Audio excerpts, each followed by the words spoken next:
I counted them. 1, 2, 3. By the time his hand connected with my cheek for the 30th time, my lip was split, and the metallic taste of blood filled my mouth. But my heart had turned to absolute ice. My son Bradley thought he was teaching a stubborn old man a lesson in front of his laughing wife. He thought his youth and his rage gave him power. He did not know that while he was busy playing the tough guy, I was mentally signing the eviction notice. I am Garrison Ford. I am 68 years old. I spent 40 years building skyscrapers in Chicago, fighting unions, winter storms, and city corruption. And this is the story of how I sold my son's house while he was sitting at his desk at work, unaware that his life was about to be demolished. If you have ever been betrayed by the very blood you sacrificed everything for, like this video, and subscribe. Let me know in the comments where you are watching from. It was a Tuesday night in February, and the wind off Lake Michigan was sharp enough to cut glass. I parked my 10-year-old sedan 2 blocks away from the Lakeshore Drive mansion because there was no room in the driveway. The driveway was filled with leased Porsches and Range Rovers belonging to people who had never worked a day of hard labor in their lives. I walked against the wind, clutching a small package wrapped in brown paper. It was my son Bradley's 32nd birthday. The house looked magnificent from the outside. It should. I bought it 5 years ago. I paid cash for it after a particularly good year in commercial real estate. I let Bradley and his wife Vanessa live there. I told them it was their home. I never told them that the deed was held by a limited liability company called Bulldog Holdings, solely owned by me. To them, it was a gift. To me, it was a test they were failing miserably. I rang the doorbell. The bass from the music inside was vibrating the heavy oak door. Vanessa opened it. She was 28, beautiful in a plastic-manufactured way, and holding a glass of champagne that cost more than my first car. "Oh, it is you," she said. She did not move aside to let me in immediately. Her eyes scanned my coat. It was a good coat, wool, durable, but it was old. It did not fit the aesthetic of her party. "Happy birthday to Bradley," I said, stepping past her before she could block me. The warmth of the house hit me, carrying the scent of expensive perfume and something sweet and chemical. "He is in the living room, Garrison," she said, not calling me Dad. "Try not to embarrass him tonight. He has important clients here." I walked into the living room. It was crowded. I saw Bradley holding court near the fireplace. He looked good on the surface. Expensive suit, perfect haircut, a glass of scotch in his hand. But I know construction. I know how to spot a hairline fracture in a foundation before the building collapses.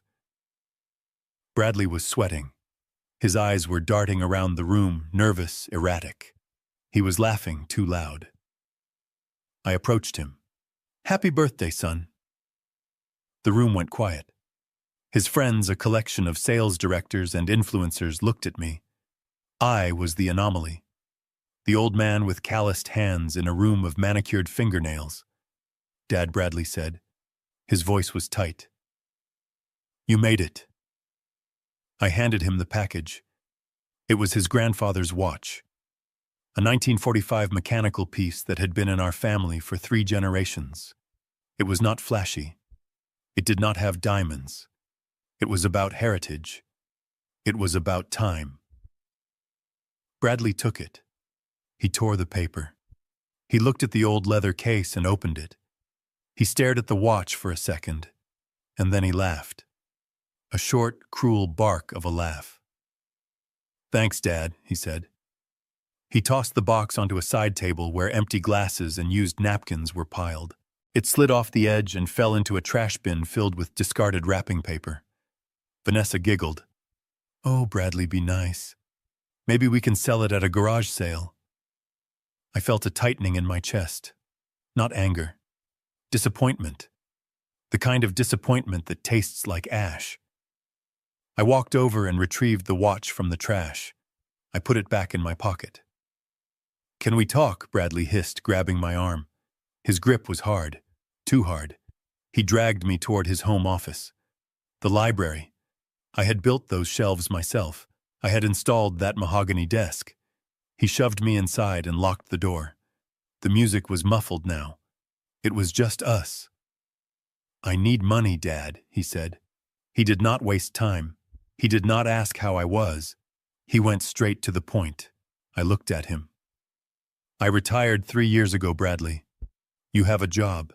You live in a $2 million house for free." "It is not enough," he shouted. He began to pace. He looked like a trapped animal. "I owe people, bad people. I need $200,000. Tonight. $200,000. I sat down in the leather chair. I looked at my son. I saw the tremors in his hands. I saw the dilated pupils. "Gambling," I stated. It was not a question. It was an investment that went wrong. He lied. He always lied. "Just write the check, Dad. You have it. I know you have it. You are sitting on a pile of cash from the business." "I do have it," I said calmly. "But I am not giving it to you. If I give it to you, you will gamble it away by Friday. You need help, Bradley. You need rehab." He stopped pacing. He looked at me with pure hatred. Vanessa slipped into the room from a side door that connected to the master bedroom. She had her phone out. She was recording. "Tell him, Brad," she said, her voice dripping with poison. "Tell the old miser. You are going to give me that money," Bradley said, his voice dropping to a whisper. "Or you are never going to see us again. You are going to die alone in that sad little apartment of yours." I stood up. "I am leaving, Bradley." He blocked my path. "You are not leaving until you sign a check." I tried to step around him. He shoved me back into the chair. The force of it knocked the wind out of me. "Sign the check," old man Vanessa urged from the corner. "Teach him a lesson, babe." I looked at them. My son, my daughter-in-law. They looked like vultures. "No," I said. Bradley's face turned a color I had never seen. It was purple with rage. He grabbed my collar with his left hand. He raised his right hand. "You think you are tough," he screamed. "You think because you poured concrete you are tough. You are nothing. You are a wallet. That is all you are to us." And then he slapped me. It was not a punch. It was a slap. Disrespectful. Sharp. It stung. My head snapped to the side. One I counted in my head. I looked back at him. "Is that all you have?" I asked quietly. He slapped me again. Harder this time. My glasses flew off my face and skittered across the hardwood floor. 2. "Sign it," he screamed. "No. 3, 4, 5. He lost control. He was not hitting me to get the money anymore. He was hitting me because he hated me. He hated that I had earned my wealth, and he had to beg for it. He hated that I had integrity, and he had none. He was hitting his own conscience. Vanessa was laughing. She was holding the phone steady. "Get a close-up of his face," she said. 6, 7, 8. I did not raise my hand. I did not block him. I sat there. I took it. I needed this. I needed to feel the physical pain to kill the emotional love I still held for him. I needed him to beat the father out of me. 9, 10, 11. My lips split. I tasted copper. Blood dripped onto my white shirt. 12, 13. He was panting now. Sweat was flying off his forehead. He was exerting himself. Beating an old man is hard work. 14, 15. "Why won't you just die?" he screamed. "Why won't you just have a heart attack and leave us the money? It would be so much easier." 17. I focused on a spot on the wall. A painting of a ship in a storm. I had bought that painting in London. It was worth $5,000. I wondered if he knew that. I wondered if he would sell it for poker chips. 18. 19, 20. My left eye was swelling shut. The room was starting to blur. But my mind was crystal clear. It was sharper than it had been in 20 years. 21. 22. Vanessa moved closer. Kick him out, Brad. He is useless. He is bleeding on the rug. 23. 24. 25. He slowed down. His hand was hurting. He looked at his own palm, red and stinging. He looked at me. I was still sitting upright. I was not crying. I was not begging. 26. 27. 28. He gave me 3 final lazy slaps. Backhand, forehand, backhand, just to show contempt. 29. He stepped back, breathing heavy. He wiped his hand on his pants. "Get out," he said. "Get out of my house. Do not come back without the money." I stood up. My legs were shaky, but they held. I picked up my glasses. One lens was cracked. I put them on. The world looked fractured. That was appropriate. I looked at him. I looked at Vanessa. 30, I said. My voice was a croak, but it was steady. What Bradley asked. 30 times, I said. I will remember that number. I walked to the door. I did not look back. I walked through the party. The guests went silent as they saw me. Blood on my shirt. Eye swelling shut. Lip split. I walked past them like a ghost. I opened the front door and stepped out into the snow. The cold was a shock. It froze the blood on my face instantly. I walked to my car.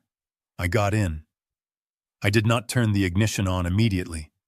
I sat there in the dark, shivering. I reached into my pocket and pulled out my phone. My fingers were stiff. I dialed a number I knew by heart. It rang twice. "Jared," I said. "Garrison, it is 10 o'clock on a Sunday. What is wrong?" "Your voice sounds terrible." "Jared West. My lawyer. My shark. The man who knew where all the bodies were buried because he had helped me dig the holes legally." "I am activating Clause 13, I said. There was a silence on the other end. A long, heavy silence. Jared knew what Clause 13 was.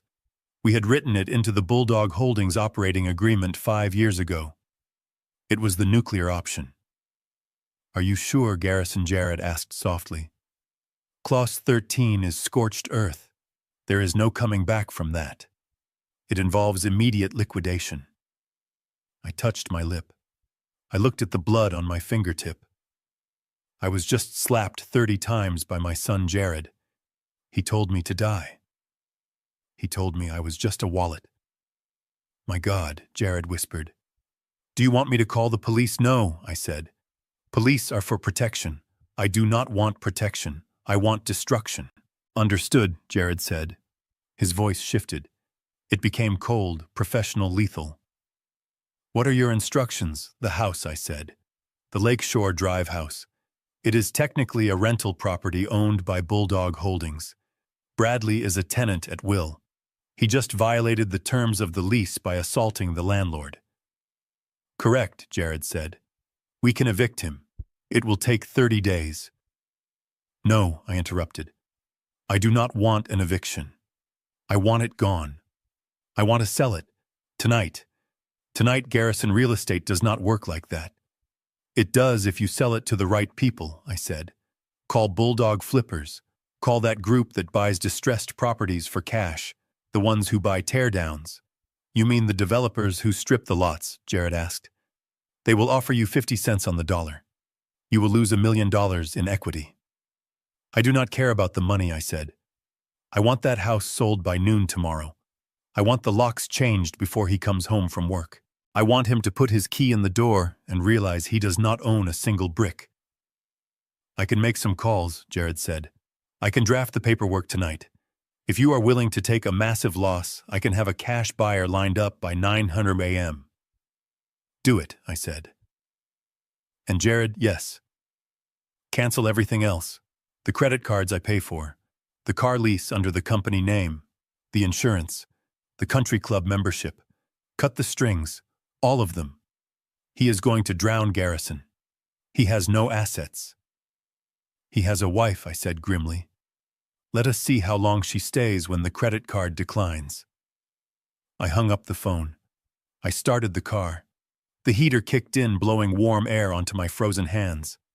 I looked at the mansion one last time. I saw the lights. I heard the faint thump of the bass. They were still partying. They were drinking my champagne in my house, celebrating their victory over the old man. Enjoy it, Bradley, I whispered to the empty car. Enjoy the party, because tomorrow the hangover is going to be fatal. I drove away. I did not go to a hospital. I went back to my apartment downtown. I cleaned my own wounds. I put ice on my eye. I stared at myself in the mirror. The face looking back at me was bruised and battered, but the eyes were different. The sadness was gone. The hesitation was gone. I sat at my kitchen table and waited for the sun to come up. I did not sleep. I watched the clock. 1945. My father's watch was still in my pocket. I took it out and set it on the table. It was ticking, steady, relentless. At 7:00 a.m. my phone rang. It was Jared. It is done, he said. I found a buyer. A commercial group called Titan Demolition. They want the land. They do not care about the house. They are wiring the funds at 10:00 a.m. They want possession at 12:00 p.m. Perfect, I said. Garrison, Jared warned. This is going to get ugly. When they take possession, they are going to clear the house. They are not going to pack his things in bubble wrap. They are going to use a dumpster. That is exactly what I am counting on, I said. I hung up. I stood up and put on a fresh suit. I tied my tie. My fingers were sore, but I managed. I grabbed my cane. I did not need it to walk, but I liked the weight of it. It was made of hickory, solid, heavy. It was Monday morning. Bradley would be at his office, hungover, trying to hide his gambling debts. Vanessa would be sleeping in until noon, dreaming of spending money she did not have. I checked my watch. 8:00 a.m. The countdown had begun. They had 4 hours left in their paradise, and I was going to enjoy every single second of their eviction. I walked out the door into the Chicago morning. The wind was still howling, but I did not feel the cold anymore. I was on a mission, and God help anyone who stood in my way. I arrived at Jared's office at 8:30 a.m. It was a glass tower in the loop. Jared was waiting for me in the conference room. He had a stack of documents 3 inches thick. You look like you went 12 rounds with a heavyweight, he said, looking at my face. I feel like I won, I replied. He slid the papers across the table. This is the bill of sale. This is the transfer of deed. This is the immediate termination of the lease agreement due to criminal conduct. Sign here, here, and here. I signed. My signature was firm. Garrison Ford. Garrison Ford. Garrison Ford. With each stroke of the pen, I was severing a limb. The wire transfer is set, Jared said. Once the money hits our escrow account, the property belongs to Titan Demolition. They have a security team on standby. Good, I said. There is one more thing, Jared said. He pulled out a separate file. I ran a background check on the debts Bradley mentioned. It is worse than you thought. How bad he owes $300,000 to a syndicate out of Cicero. These are not banks, Garrison. These are loan sharks. If he does not pay, they will hurt him. I looked at the skyline of Chicago. I thought about the 30 slaps. I thought about the hate in his eyes. He is a grown man, Jared. He made his choices. You are leaving him to the wolves, Jared said quietly. No, I said. I am just stopping feeding the wolves for him. My phone buzzed. It was a text from Bradley. Dad. Sorry about last night. I was drunk. Stress is killing me. We need to talk about that check. I really need it today. Love you. Love you. The audacity. He slapped me 30 times and texted me love you because he needed money. I showed the text to Jared. Do not reply, Jared advised. I am not going to. I said. I am going to let him think I am broken. I am going to let him think I am scrambling to get his money. Let him sit at his desk and sweat. At 9:55 a.m., the wire transfer came through. The house was sold. It was no longer mine. It was no longer his. It belonged to a corporation that viewed it as a tear-down lot. At 10:00 a.m., I got into my car with Jared. We followed the Titan demolition team. They were driving 3 large black SUVs and a massive dump truck. They looked like a military convoy. We drove north to Lakeshore Drive. The snow was falling harder now. It covered the streets in a white blanket, hiding the dirt, hiding the cracks. But it could not hide what was about to happen. We pulled up to the mansion at 10:45 a.m. The house was quiet. The curtains were drawn. Vanessa was inside sleeping. The lead security officer from Titan Demolition, a man named Brutus who looked like he ate bricks for breakfast, walked up to my car. Mr. Ford, he asked. That is me. We have the deed. We have the writ of possession. Do you want to be the one to knock, or should we? You do it, I said. I will watch from here. Brutus nodded. He signaled his team. 4 men in tactical gear walked up the driveway. They did not ring the doorbell. They did not knock politely. Brutus took out a master key tool. He popped the lock in 5 seconds. The door swung open. The alarm started blaring, a high-pitched scream that cut through the morning air. I rolled down my window. I wanted to hear it. Minutes later, I heard a different kind of scream. It was Vanessa. Get out, get out, who are you? I watched as the security team started bringing things out. They did not carry boxes. They carried armfuls of clothes, shoes, electronics. They walked to the curb and dumped them in the snow. A Gucci bag landed in a slush puddle. A PlayStation 5 crashed onto the concrete. A fur coat was tossed onto a bush. Vanessa ran out the front door. She was wearing a silk robe and slippers. She was screaming hysterically. She tried to grab Brutus's arm. He swatted her away like a fly. Ma'am, this is private property, he boomed. You are trespassing. Remove yourself from the premises or you will be arrested. This is my house, she shrieked. My husband owns this house, Brutus laughed.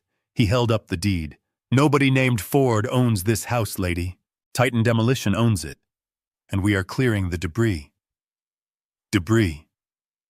That is what he called their life. Vanessa pulled out her phone.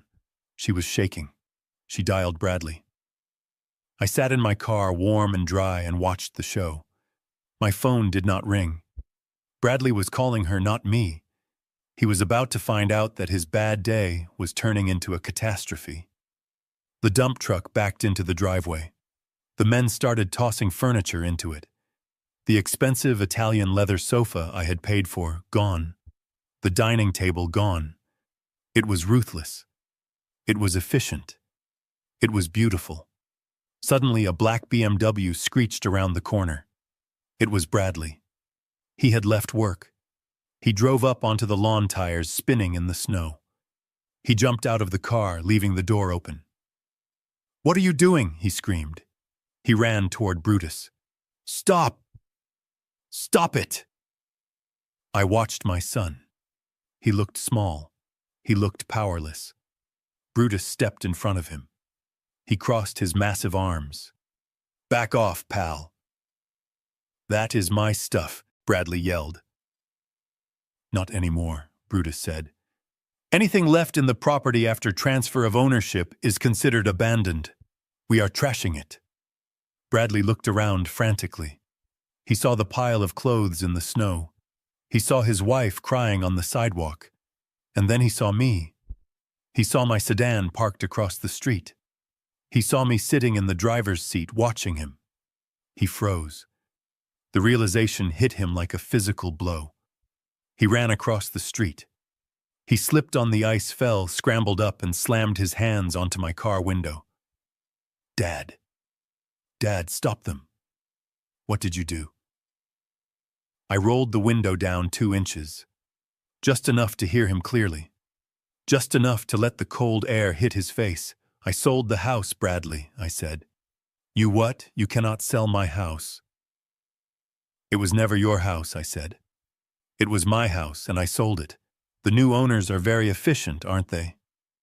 You are crazy. Where are we supposed to live? Where am I supposed to go?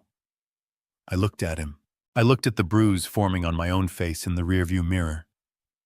I don't know, I said. But I hear the homeless shelters fill up fast in this weather. You better start running. I rolled the window up. He pounded on the glass. He screamed. He cried. I put the car in drive. I pulled away slowly, leaving him standing in the exhaust fumes, watching his life being hauled away in a dump truck. Act 1 was over. But I was not done. Not even close. Because while he was losing his roof, I was about to make sure he lost his job, his reputation, and his freedom. The 30 slaps were just the down payment. Now I was coming to collect the interest. The morning sun over Chicago offered no warmth, just a blinding white glare that bounced off the snow and pierced through my cracked glasses lens. I sat in the leather chair across from Jared West, my lawyer, and the only man in this city I trusted with the location of the bodies. My face was a map of purple and blue bruises, the physical receipt of the 30 slaps my son had gifted me the night before. My left eye was swollen half shut, making Jared look like a blurry figure in a gray suit, but I did not need perfect vision to see the concern etched into his features.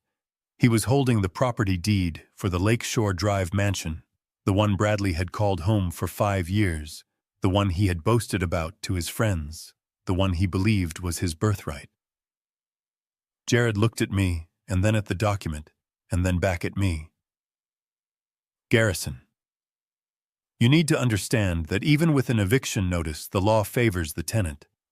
In Illinois, it could take 6 months to get him out, especially during winter. You cannot just sell a house that has people living in it. I leaned forward, and the movement sent a sharp jolt of pain through my ribs, reminding me why I was here. Jared, look at page 14, paragraph 3, subsection C of the occupancy agreement. Jared frowned and flipped the pages. He adjusted his reading glasses. He was silent for a long minute as he read the fine print. I saw his eyebrows shoot up. He looked at me with a mixture of shock and professional admiration. This is not a standard lease, Jared whispered. This is a conditional occupancy license based on good conduct. Exactly, I said, my voice raspy. 5 years ago, when I handed Bradley the keys, he was so excited to pop the champagne and post photos on Instagram that he did not read what he was signing. He thought it was just boring paperwork for the insurance. He never noticed that the house is owned by Bulldog Holdings LLC, a company where I am the sole managing member. And he definitely did not notice the clause that states the license to occupy is immediately revoked without notice if the occupant commits any act of physical violence against the managing member. Jared let out a low whistle. You trapped him before he even moved in. I did not trap him, Jared, I assured myself. I built skyscrapers for 40 years. You never pour a foundation without accounting for the possibility of an earthquake. Bradley was always a tremor waiting to happen. Last night, he finally caused the earthquake. So legally, he is trespassing right now, Jared said, tapping the paper. Legally, he is a stranger in my house, I confirmed. And I do not want to evict him. Eviction implies he has rights. I want to liquidate the asset. I want that house gone today. Jared sighed and leaned back. Okay, Garrison.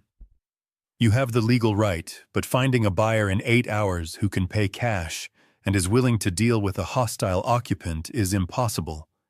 You need a unicorn. No, I corrected him. I do not need a unicorn. I need a bulldog. Call Mike Vance. Jared froze. Mike Vance runs Bulldog Flippers. They do not buy luxury mansions, Garrison. They buy crack houses and foreclosures. They buy properties sight unseen for 50 cents on the dollar, and they gut them. They are ruthless. Call him, I repeated. Jared picked up the phone. He put it on speaker. The line rang 3 times before a gravelly voice answered. This is Mike. Mike, this is Jared West. I have Garrison Ford with me. We have a property. I am listening, Mike said. Lakeshore Drive, 4,000 square feet. Market value is $2.2 million. Silence on the other end. Then a scoff. We do not touch stuff that high-end, Jared. We flip volume, not museums. 800,000 cash, I said, leaning toward the phone. The silence on the other end was heavier this time. It was the silence of a shark smelling blood in the water. Who is this? Mike asked. Garrison Ford. I bought the property for cash 5 years ago. Title is clean. It is held by my LLC. I want to sell it to you for $800,000. But the wire has to hit my account by noon today. What is the catch, Garrison? Mike asked suspiciously. There is always a catch. Is it built on a toxic waste dump? The catch is the occupants, I said. My son and his wife are currently inside, or rather their stuff is. They do not know it is being sold. You will have to handle the clean out. And Mike, when I say clean out, I mean I do not care if you use a shovel or a flamethrower. Mike laughed, a dry barking sound. So you want a demolition crew, not a moving service? I want the problem gone, I said. I can have the money wired in an hour, Mike said. But I need to inspect the exterior first. I need to make sure the building is still standing. Go now, I said. But do not knock. Do not alert them. Just look and call us back. I hung up the phone. I checked my watch. It was 9:15 a.m. I pulled out my tablet and opened the security app connected to the smart cameras I had installed in the house 5 years ago. Another detail Bradley had forgotten or was too lazy to change. I had admin access to everything. I cycled through the cameras. The kitchen was a mess, empty champagne bottles and cake crumbs everywhere. The living room looked like a frat house after a bender. But the house was quiet. I checked the garage camera. Bradley's car was gone. He had gone to work. Of course he had. He was a sales director, and he had quotas to meet, especially if he needed money to pay off the gambling debts he had screamed about last night. He was sitting in his glass office right now, nursing a hangover, and probably texting me apologies, thinking he could manipulate me like he always did. I checked the master bedroom camera. Empty. The bed was unmade. I checked the driveway camera history. Vanessa's white Range Rover had left at 8:45 a.m. I opened the Find My Friends app. She had forgotten that she added me to her location sharing 3 years ago when we went on a family trip, and she wanted me to pick her up from the airport. She never removed me. Her dot was pulsing on the map at the Sanctuary Spa downtown. It was Monday morning. Her husband was drowning in debt. Her father-in-law had been beaten bloody in her home, and she was getting a hot stone massage. The audacity was breathtaking. It was almost impressive how disconnected from reality they were. They truly believed that consequences were things that happened to other people. They thought the Ford family name was a magic shield that would protect them from the rain. They did not realize that I was the one holding the umbrella, and I had just closed it. I looked at Jared. They are both out. The house is empty. Jared nodded slowly. He was drafting the bill of sale on his laptop. His fingers flew across the keys. He was a professional, but I could see he was unsettled. He had handled divorces and corporate hostile takeovers, but he had never seen a father clinically dismantle his son's life like this. Garrison, Are you sure you do not want to keep the equity? Jared asked without looking up. You are throwing away over $1 million in profit. We could list it and sell it properly. It is not profit, Jared, I said, staring at the screen where my empty house sat silent and waiting. It is the cost of war. If I list it, it takes months. If I list it, they have time to beg, to squat, to fight. I do not want the money. I have plenty of money. I want the shock. I want them to come home tonight expecting to sleep in their silk sheets and find out they do not even have a door to unlock. That realization is worth $1 million to me. The phone rang. It was Mike. I am outside, he said. Nice place, brickwork is solid. Roof looks new. You are crazy for selling this at 800, but I am not going to stop you. I have the wire ready. Send it, I said. One condition, Mike said. I bring my own security. If your kid shows up and tries to start something, my guys handle it. I do not want any lawsuits from him claiming we broke his nose. If he shows up, I said you tell him to call me. And Mike, whatever is inside the house, furniture, electronics, clothes, considers it a bonus. Keep it, sell it, burn it. I do not want to see a single item ever again. Done, Mike said. I hung up. Jared printed the documents. The sound of the printer was rhythmic, soothing. It sounded like a countdown. I signed the papers. My hand did not shake. My face throbbed with every heartbeat, a dull ache that synchronized with the scratching of the pen on paper. At 10:43 a.m., Jared's computer pinged. Funds received, he said softly. The wire cleared. It is done, I said. Jared looked at me. Technically, Bulldog Flippers owns the property now. They can legally change the locks immediately. Tell them to proceed, I said. Tell them to board it up if they have to. I want it to look like a fortress by sunset. I stood up and walked to the window of Jared's office, looking down at the busy Chicago streets. Somewhere down there, Bradley was sitting in a meeting pretending to be a success. Somewhere down there, Vanessa was relaxing, in a robe pretending she was royalty. They had 8 hours. 8 hours until they returned to their castle and found the drawbridge raised and the archers waiting. I touched the bandage on my cheek.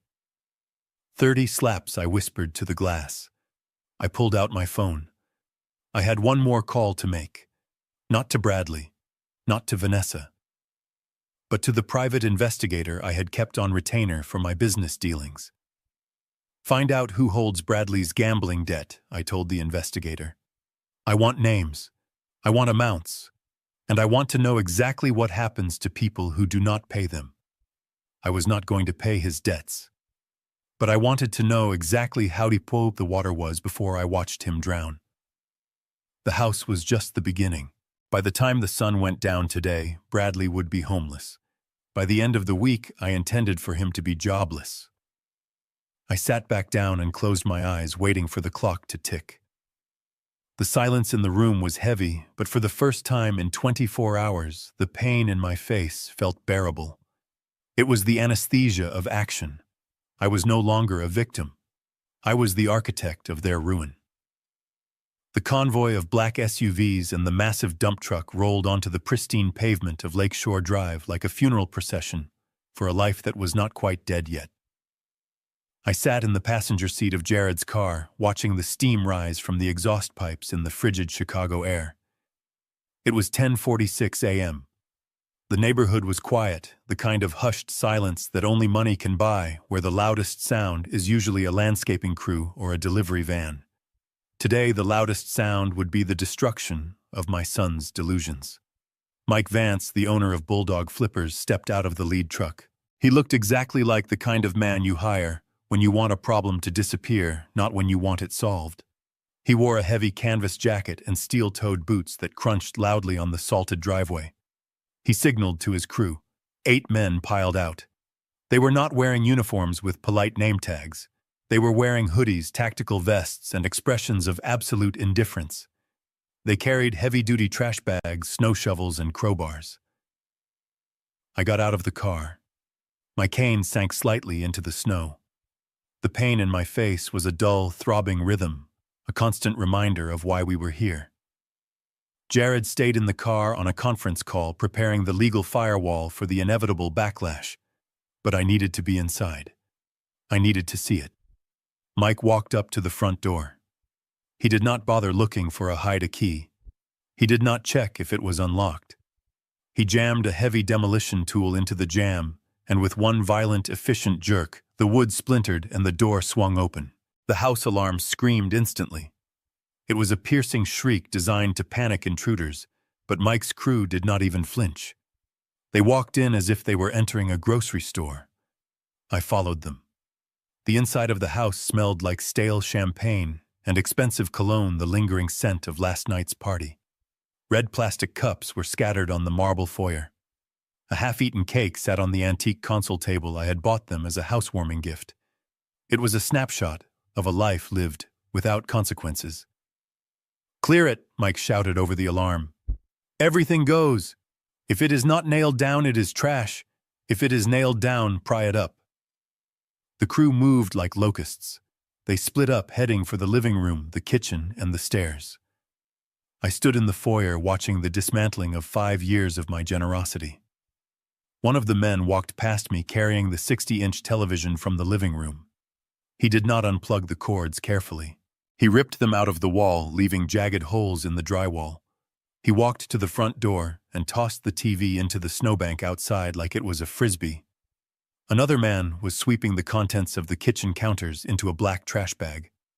The espresso machine, the designer toaster, the crystal wine glasses. Crash, smash, gone. I walked up the stairs slowly, my hand trailing on the banister. I could hear the sounds of destruction coming from the master bedroom. This was Vanessa's sanctuary. I pushed the door open. 2 men were in the walk-in closet. It was a room bigger than my first apartment, filled floor to ceiling with Vanessa's vanity. Rows of designer shoes, handbags that cost more than a semester of college, racks of clothes with tags still on them. "Bag it!" Mike's voice boomed from the hallway. "Donate it all. The shelter downtown needs coats." The men started grabbing armfuls of silk and cashmere. They stuffed Birkin bags into garbage sacks next to dirty laundry. They took pairs of Louboutin heels and tossed them into a cardboard box labeled Goodwill. There was no sorting. There was no care. A $10,000 dress was treated with the same reverence as a used tissue. I watched a man grab Vanessa's jewelry box. He dumped it upside down into a bag. Necklaces, tangled earrings scattered. It was a violent erasure of her identity. Vanessa defined herself by these things. Without them, she was just a girl from the suburbs with a bad attitude. Now she was a girl with nothing.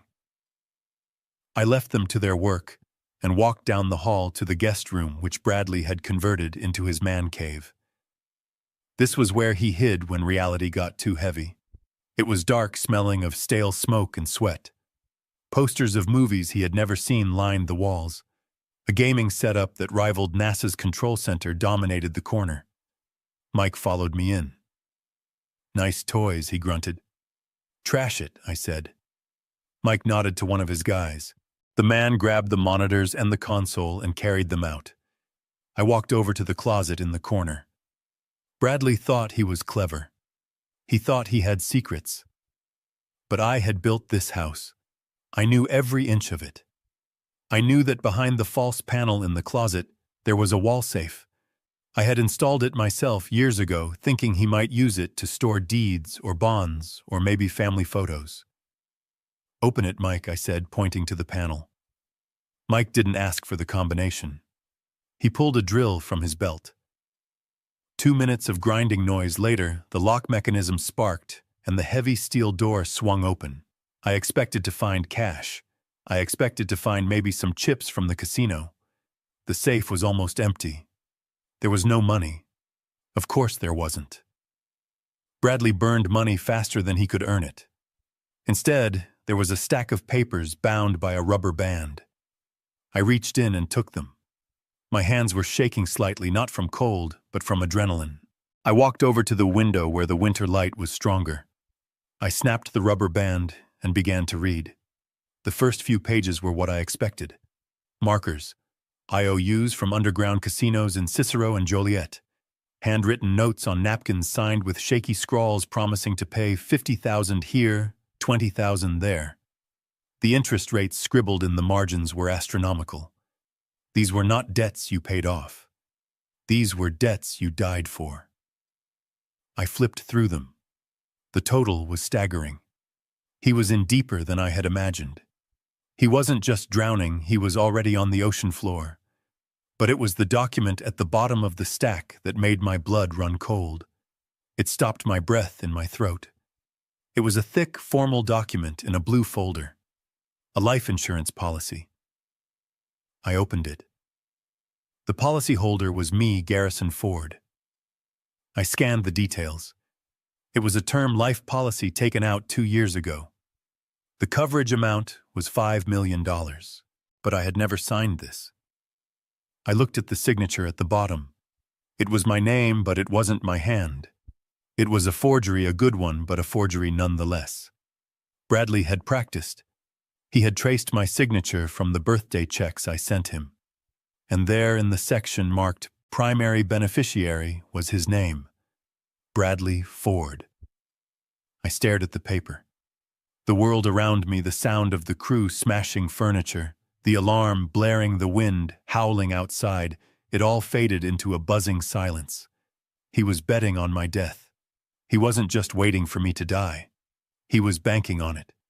He had taken out a policy on his own father, likely paying the premiums with the money I gave him for his mortgage. He was keeping me alive financially so he could cash out when I died physically. The 30 slaps suddenly took on a new meaning. They weren't just a tantrum. They were frustration. "Why won't you just die?" he had screamed last night. It wasn't a figure of speech. It was a business complaint. I was taking too long to expire. My continued existence was inconvenient for his cash flow. I felt a wave of nausea. I had to lean against the wall. Mike stepped closer. "You okay, Mr. Ford?" I handed him the folder. "Look at this." Mike read it. He let out a low whistle. "That is cold. That is ice cold. The kid bet against the house, and the house is you." "He forged my signature," I whispered. "He has been paying for this policy for 2 years, waiting for me to have a heart attack or a stroke, or maybe getting impatient enough to cause one." I thought about the stress he put me on constantly. The late-night calls for money. The manufactured crises. He wasn't asking for help. He was trying to spike my blood pressure. "Pack it up," I said, my voice hard as granite. "What about the rest of the stuff?" Mike asked, looking at the few remaining items in the room. "Everything," I said. "Leave nothing. I want this house stripped to the studs. I want the copper wiring out of the walls if you have time. I want him to walk into a shell." I took the papers. I folded them and put them into my inside pocket next to my heart, which was currently hardening into something unrecognizable. This was no longer just about teaching a lesson. This was no longer about tough love. This was self-defense. My son was a predator. A clumsy, desperate predator, but a predator nonetheless, and I had been the prey. I walked out of the room. I walked down the stairs. The house was already transforming. The living room was empty. The rugs were gone, rolled up and thrown into the truck. The curtains were torn down, pooling on the floor like dead skins. In the kitchen, the crew was emptying the refrigerator. They were tossing bottles of expensive wine and jars of gourmet sauce into a trash can. The sound of breaking glass was constant, rhythmic. I walked out the front door. The cold air hit my face again, but this time it felt cleansing. The dump truck was almost full. A mountain of designer clothes, electronics, and furniture sat piled high, ready for the landfill. It was a monument to waste. A monument to their vanity. Jared rolled down his window as I approached the car. "Is it done?" I held up the insurance policy. Jared took it. He read it quickly. His face went pale. "Felony fraud," he said. "Insurance fraud. Identity theft. Garrison. This changes everything. This isn't a civil dispute anymore. This is criminal. Keep it safe, I said.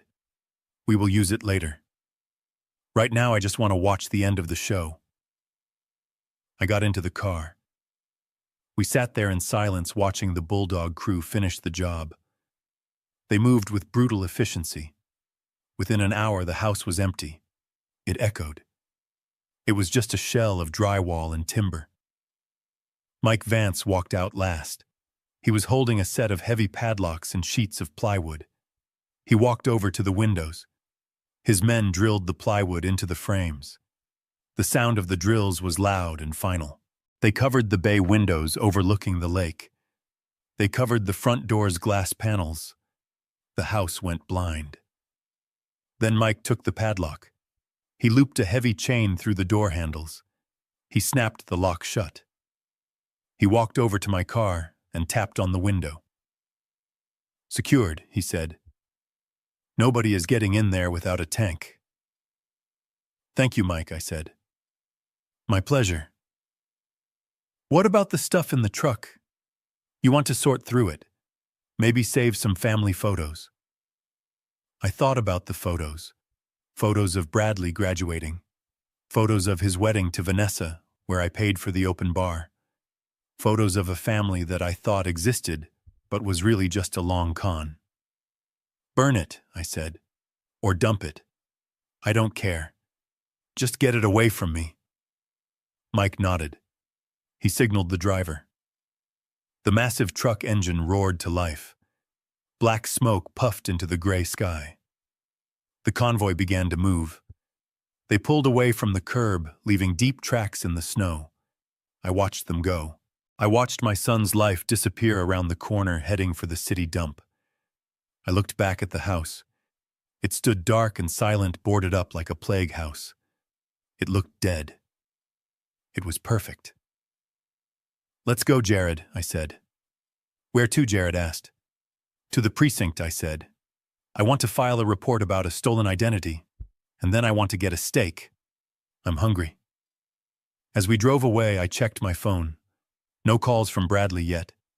He was still at work, still thinking he was safe, still thinking he had a home to go to. He had no idea that his landlord, his bank, and his father had just foreclosed on his entire existence.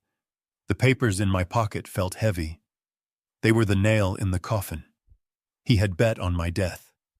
Now he was going to have to live with my life, and I intended to live for a very long time just to spite him. The purge was complete.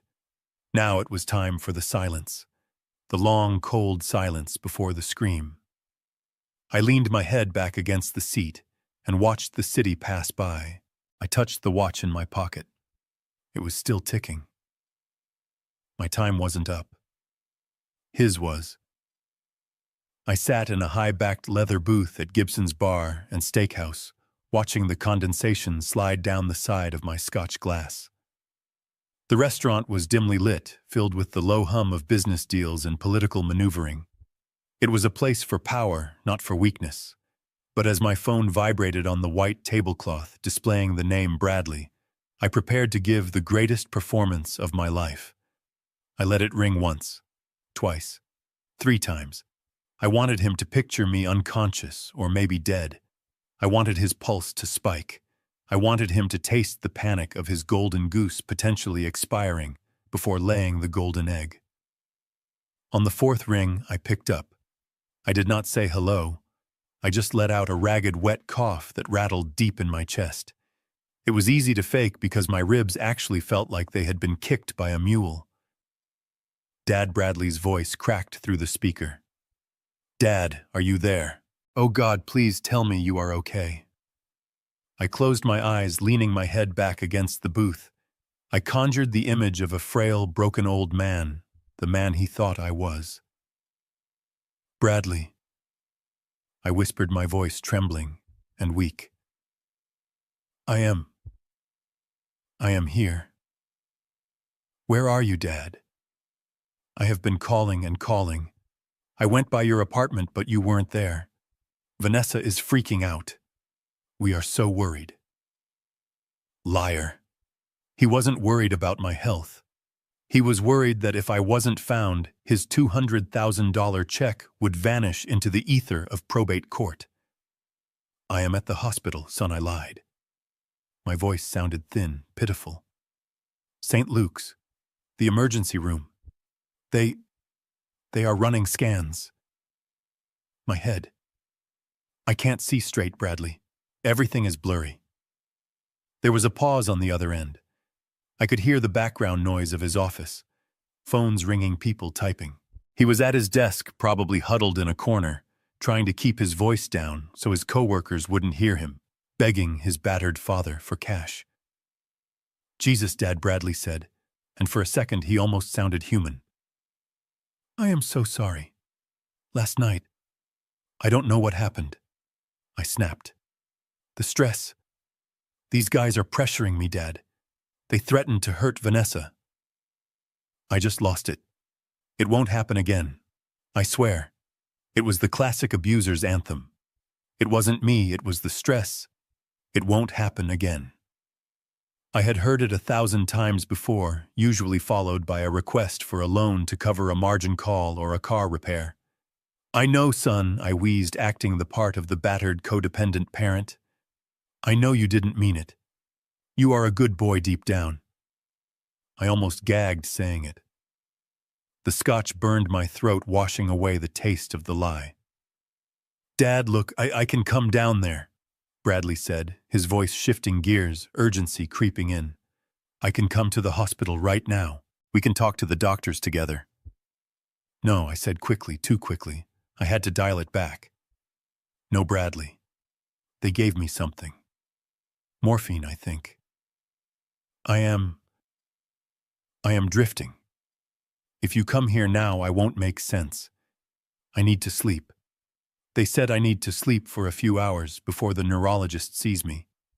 But Dad, the deadline, Bradley pressed. The guys, they said 5 p.m.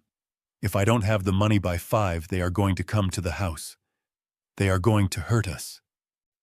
He was using fear now. He was trying to weaponize my protective instinct. He didn't know that instinct had been surgically removed at 10:45 a.m. that morning along with his furniture. I have the checkbook here, Bradley. I stammered, playing the confused victim. It is in my jacket pocket. But my hand is shaking so bad. I can't hold a pen right now. I can help you sign it, he said, desperate. Just tell me what room. I will drive over. It will take 20 minutes. I checked my watch. It was 1:15 p.m. If he left now, he would drive past the house. He might see the boarded-up windows. He might see the bulldog trucks finishing up. I needed him anchored at his desk downtown. I needed 2 more hours for Mike Vance to finish welding the steel security doors he had recommended for the back entrance. Do not come yet, I said, putting a tremor of panic into my voice. Please, son. Seeing you right now, I think it would upset me too much. My blood pressure is too high. The doctor said if it goes any higher, I could stroke out. Do you want that? No, of course not. Bradley backpedaled. Okay. You rest. I just need a little time, I said. Stay at work. Stay there. Let me close my eyes for 2 hours. I will call you at 3:30. If I feel better, if the medicine works, maybe you can meet me then. Not at the hospital. Maybe at the bank. The bank. The magic word. I heard his breathing change. He saw the finish line. He thought he had me. He thought the old man was folding just like always. Okay, Dad, he said. 3:30. I will wait for your call. I love you, Dad. Get some rest. I hung up. I placed the phone face down on the table. I love you, Dad. The words hung in the air, heavy with hypocrisy. He loved the checkbook. He loved the safety net. He loved the idea of me, but he despised the reality of me. I signaled the waiter. Another scotch, please. And bring the steak. Rare. I had bought myself 2 hours. 2 hours for the cement to dry on his new reality. I pulled up the security feed on my tablet again. The house was unrecognizable. The windows were covered in thick marine-grade plywood painted black to blend in with the night. The front door was gone, replaced by a heavy steel security door that looked like it belonged on a bank vault. Mike Vance wasn't kidding. He was turning the mansion into a fortress. I saw a locksmith installing a new digital keypad on the garage. Bradley's remote clicker would be useless. His key would be a piece of scrap metal. I took a bite of my steak. It was tender, perfectly cooked. I chewed slowly, savoring the flavor.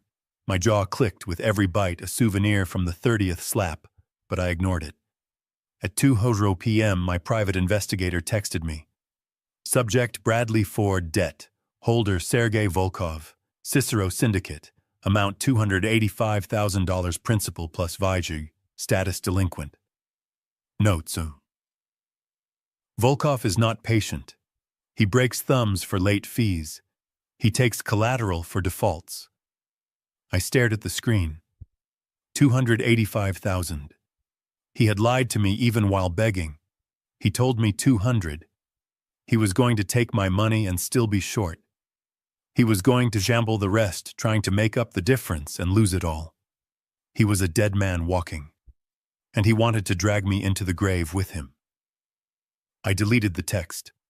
I was not going to pay Volkov. I was not going to negotiate.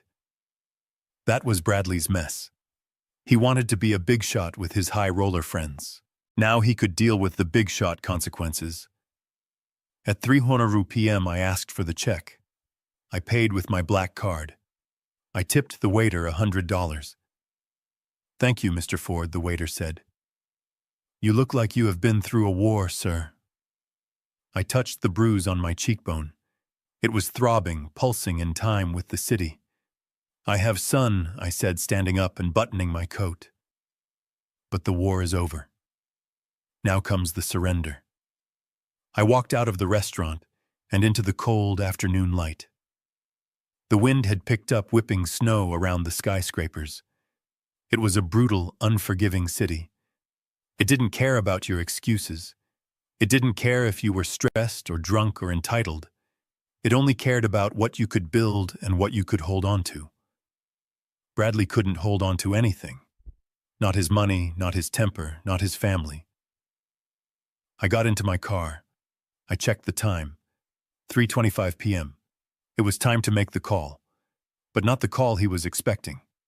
I wasn't going to call him to meet at the bank. I wasn't going to call him to come to the hospital. I was going to ghost him. I turned my phone on silent. I tossed it onto the passenger seat. Let him sit there. Let him stare at his phone. Let him watch the clock tick past 3:30, then 3:45, then 4:00. Let the panic set in. Let him realize that silence is the loudest sound in the world when you are waiting for a lifeline that has already been cut. I started the engine and drove toward the lake. I wanted to be parked down the street when he finally gave up and drove home. I wanted to see his face when he pulled into the driveway and realized that his key didn't just fail to open the door, it failed to open his entire future. The stage was set. The props were in place. The audience of one was ready. Act 3 was about to begin. And this time there would be no intermission. The black winter sky hung low over the neighborhood, suffocating the streetlights in a heavy gloom. I sat in my rental car parked 3 houses down the engine, off the windows, cracked just enough to let the biting wind carry the sound to me. It was 6:00 p.m. The witching hour. My face throbbed a dull, rhythmic ache under the bandages, but my mind was razor-sharp, focusing on the driveway of the mansion that was no longer ours. A pair of headlights cut through the darkness. Bradley's BMW swerved around the corner, driving too fast on the icy road. He pulled into the driveway, tires crunching on the salted concrete. A moment later, Vanessa's white Range Rover followed, pulling in right behind him. They had arrived together, likely meeting at the end of the street to present a united front for whatever confrontation they thought they were about to have with me. I watched them get out. Bradley slammed his door. He looked disheveled, his expensive coat unbuttoned despite the freezing wind. Vanessa was holding a shopping bag from the spa, her hair perfectly blown out, her face a mask of annoyance. They walked toward the house and then they stopped. The security floodlights I had paid for illuminated the scene with a harsh clinical glare. The house looked like a tomb. The beautiful bay windows were gone, covered by sheets of black-painted marine plywood bolted directly into the frames. The front door, with its custom-leaded glass, was hidden behind a slab of gray steel, a heavy-duty security door that looked like the entrance to a bunker. What the hell? Bradley's voice carried over the wind. Vanessa dropped her bag in the snow. Brad, what is that? Why is the house boarded up? Bradley didn't answer.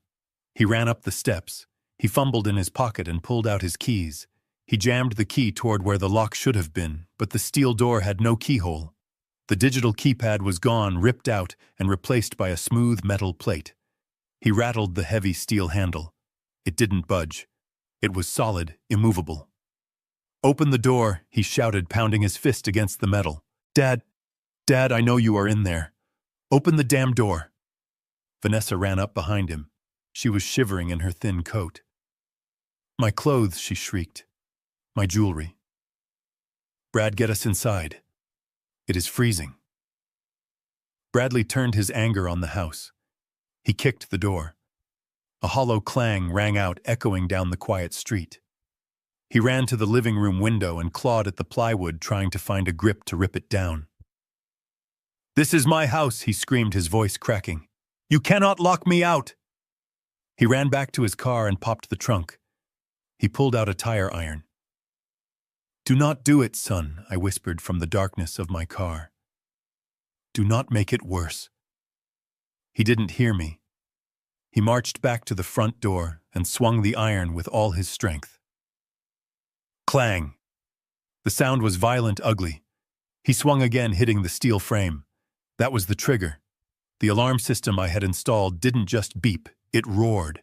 A high-pitched, oscillating siren erupted from the eaves of the house, tearing through the silence of the neighborhood. Lights flashed strobe-like, disorienting and blinding. Vanessa screamed, covering her ears, crouching down on the porch. Suddenly, a black SUV that had been idling at the end of the block roared up the driveway, blocking their cars in. Two men jumped out. They weren't police, they were Titan security dressed in tactical black with vests and utility belts. They moved with the precision of soldiers. Drop the weapon, one of them shouted, his hand resting on the taser at his hip. Bradley spun around, tire iron raised, chest heaving. Get off my property. Who are you? Drop it now or we will neutralize you, the guard commanded. His voice was calm, robotic. Bradley hesitated, then threw the tire iron into the snow. It is my house, he yelled, pointing a shaking finger at the boarded-up windows. My father owns this house. I live here. You are trespassing. The lead guard stepped into the light. He didn't look intimidated. He looked bored. He reached into his vest and pulled out a folded document, protected by a plastic sleeve. Mr. Bradley Ford, I assume the guard said. Yes, I am calling the cops. You are going to jail. The guard held up the document. This is a deed of ownership, notarized and filed at 2:14 p.m. today with the Cook County clerk. Bradley squinted at the paper. What? This property is no longer owned by Bulldog Holdings, the guard stated. It is the property of Titan Demolition Group. Bradley snatched the paper. He stared at it. His eyes darted across the legal jargon, the timestamps, the signatures. Sold, he whispered. His face went white, ghostly pale under the floodlights. He sold it. He looked up at the guard. He can't sell it. It is mine. It is my trust fund. It is a teardown, the guard said, cold as ice. We bought the lot. The structure is scheduled for demolition on Thursday. Demolition. Vanessa screamed, standing up. Her face was twisted in horror. What about our things? My fur coats, my wedding dress, our furniture. The guard shrugged. The property was sold as is vacant possession. Anything left inside at the time of transfer was deemed abandoned refuse. It has been cleared. Cleared, Bradley choked out. Dumped, the guard clarified. The house is empty shell. There is nothing in there but dust. Bradley fell back against the steel door, sliding down until he hit the cold concrete porch. He looked like a puppet whose strings had been cut. He did it, he muttered. He actually did it. He looked around wildly, his eyes manic. He looked at the boarded windows, the guards, the black SUV blocking his escape. And then he looked at the street. The reflection of the street lamp hit my windshield. He saw me. He scrambled to his feet, slipping on the ice, flailing. He ran down the driveway, past the guards, who let him go, knowing he was powerless. He ran toward my car. "Dad," he screamed. He slammed his hands onto my driver's side window. His face was inches from mine, separated by the glass. I could see the veins in his neck bulging. I could see the terror. "This is my house," he roared, tears streaming down his face, mixing with the snot and the sweat. "You cannot do this. It is my house." I lowered the window 2 inches. The cold air rushed in, carrying the smell of his fear. I looked at him. I touched the bandage on my cheek. "It was never your house, Bradley," I said softly. "It was my house. And I decided I didn't want tenants who beat their landlords." "Fix this," he begged, his voice dropping to a sob. "Dad, please. Sergey, the loan sharks, they know where I live. If I don't have the house, if I don't have the money." "That sounds like a personal problem," I said. I rolled the window up. He pounded on the glass, screaming incoherent pleas. I put the car in drive and pulled away, leaving him standing in the middle of the dark street, a king without a castle, a son without a father, watching the taillights of his last chance disappear into the night. The flashing blue and red lights of the Chicago police cruiser bounced off the snowbanks, creating a strobe effect that made the scene look like a disjointed nightmare. I sat in my warm car 3 houses down, watching the cavalry arrive. But they were not the cavalry Bradley expected. He thought they were his saviors coming to restore his kingdom. He did not know they were simply the witnesses to his final dethroning. 2 officers stepped out of the squad car. They were big men bundled in heavy coats, their breath steaming in the frigid air. They had their hands resting near their holsters, not because they expected a shootout, but because they were responding to a high-priority alarm call at a multi-million-dollar property. They walked with the heavy, deliberate steps of men who had seen every kind of domestic dispute the city could offer. Bradley ran toward them like a drowning man spotting a lifeline. He was waving his arms, his coat flapping open his face, a mask of red frozen rage. "Officer, thank God you are here!" Bradley screamed, pointing a shaking finger at the Titan security guards, standing like statues on the porch. "Arrest them." They broke in. They changed the locks. "They are holding my house hostage." The lead officer, a sergeant with a gray mustache and eyes that looked like they had not slept in a decade, held up a gloved hand. He did not look at the guards. He looked at the hysterical man screaming in the middle of the street. "Calm down, sir," the sergeant said, his voice flat and commanding. "Lower your voice. What is the situation here?" "This is my house," Bradley yelled. He was hyperventilating now, the panic finally overtaking the anger. "I came home from work and these goons boarded up my windows. They stole my keys. They are trespassing. You have to get them out. I want them in handcuffs." The sergeant looked past Bradley at the house. He saw the steel security door. He saw the black plywood bolted over the windows. He saw the Titan security SUV blocking the driveway. It did not look like a break-in. It looked like a foreclosure. It looked like a professional job. He walked past Bradley up the driveway. The Titan guard, the one named Brutus, did not flinch. He did not reach for a weapon. He simply reached into his tactical vest and pulled out the same plastic sleeve he had shown Bradley. Officer Brutus said calmly, "We are Titan Security. We are contracted by the property owners to secure the site. We have a valid deed and a writ of possession." The sergeant took the papers. He pulled a flashlight from his belt and shone it on the documents. He read them slowly. He checked the dates. He checked the notary stamps. He checked the signatures.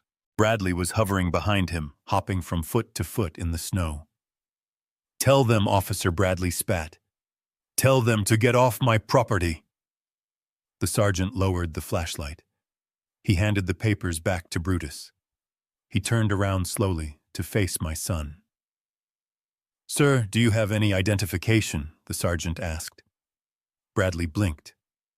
"What?" "Of course I do." He fumbled for his wallet with numb fingers. He pulled out his driver's license. "Here, look at the address. It says right there. 1400 Lakeshore Drive. That is me. I live here." The sergeant took the license. He walked back to his cruiser. He spent 5 minutes on the radio. I could not hear what was being said, but I knew the script. He was running the name against the Cook County Property Records database. He was checking the current title status. 5 minutes is a long time when you are standing in the freezing wind, waiting for the world to right itself. Vanessa was huddled next to Bradley, shivering violently, her teeth chattering. She looked small. She looked broken. The sergeant stepped out of the cruiser. He walked back to Bradley. His demeanor had changed. He was no longer investigating a break-in. He was managing a disturbance.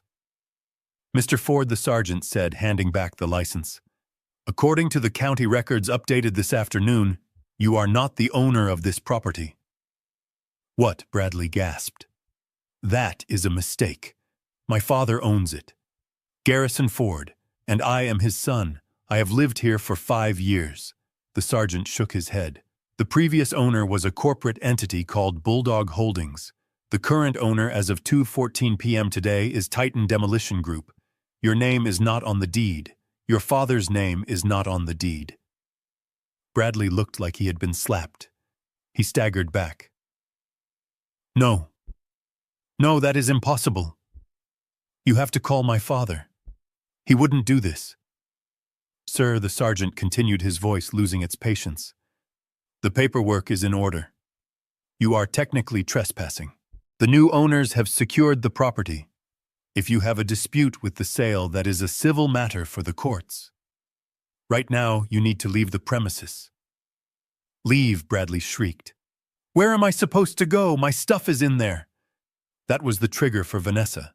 She pushed past Bradley, grabbing the sergeant's arm. Her eyes were wide, manic. "My things," she screamed.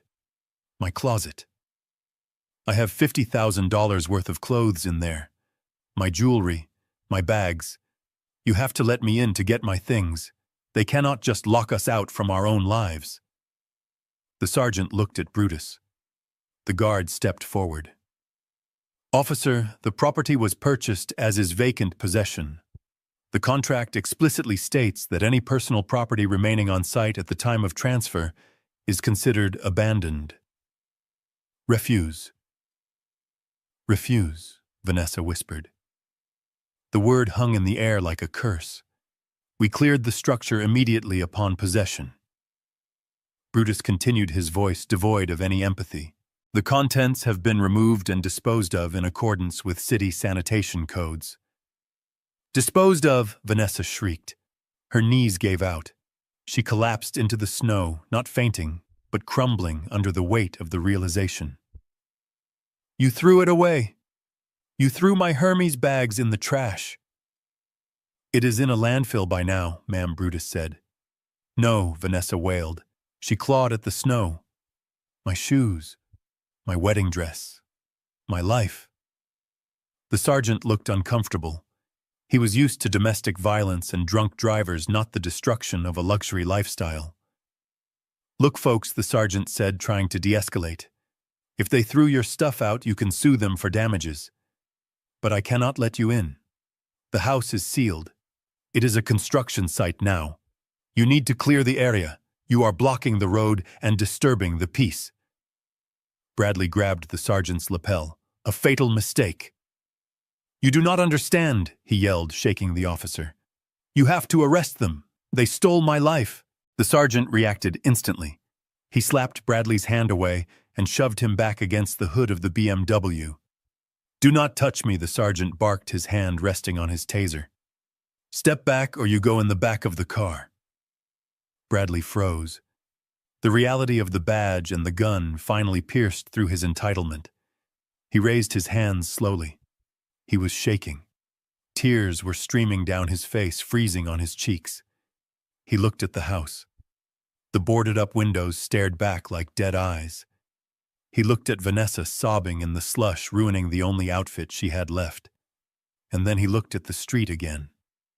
He pointed a trembling finger at my car. "He did this," Bradley screamed, his voice cracking. "My father. He is right there. He is watching." The sergeant shone his flashlight at my car. The beam hit my face, illuminating the bruises, the swollen eye, the split lip. I did not look away. I stared right back at the light. The sergeant squinted. He saw a battered old man sitting alone in the dark. He saw the physical evidence of the 30 slaps even from 20 feet away. He lowered the light. He looked back at Bradley, the young, healthy man screaming in the street. He made his judgment. "Sir, get in your car and leave," the sergeant said, his voice hard. "I am not going to ask again. If you harass that man or try to enter this property one more time, I will arrest you for disorderly conduct and trespassing. But he is my father," Bradley sobbed. "I do not care who he is," the sergeant said. "Go. Now." Bradley stood there for a long moment. He looked at the house. He looked at me. He looked at the ruins of his arrogance. He grabbed Vanessa by the arm and hauled her up. She was limp, dead weight. He shoved her into the passenger seat of the BMW. He got into the driver's side. He started the engine. He revved it aggressively, a final pathetic display of power from a man who had none. He peeled out tires, spinning on the ice, fishtailing dangerously, before speeding down the street, disappearing into the gloom. The sergeant watched him go. He shook his head. He exchanged a few words with Brutus, then got back into his cruiser and drove off, leaving the street silent again. I sat there for a moment longer. The show was over. The stage was cleared. I thought about the Hermes bags in the dump truck. I thought about the gaming console. I thought about the entitlement that had lived in that house. It was all garbage now. My face hurt. My heart hurt. But my conscience was clear. I put the car in gear. I had one more stop to make. The night was young, and the destruction of Bradley Ford was only just beginning. He had lost his shelter. Now he needed to lose his hope.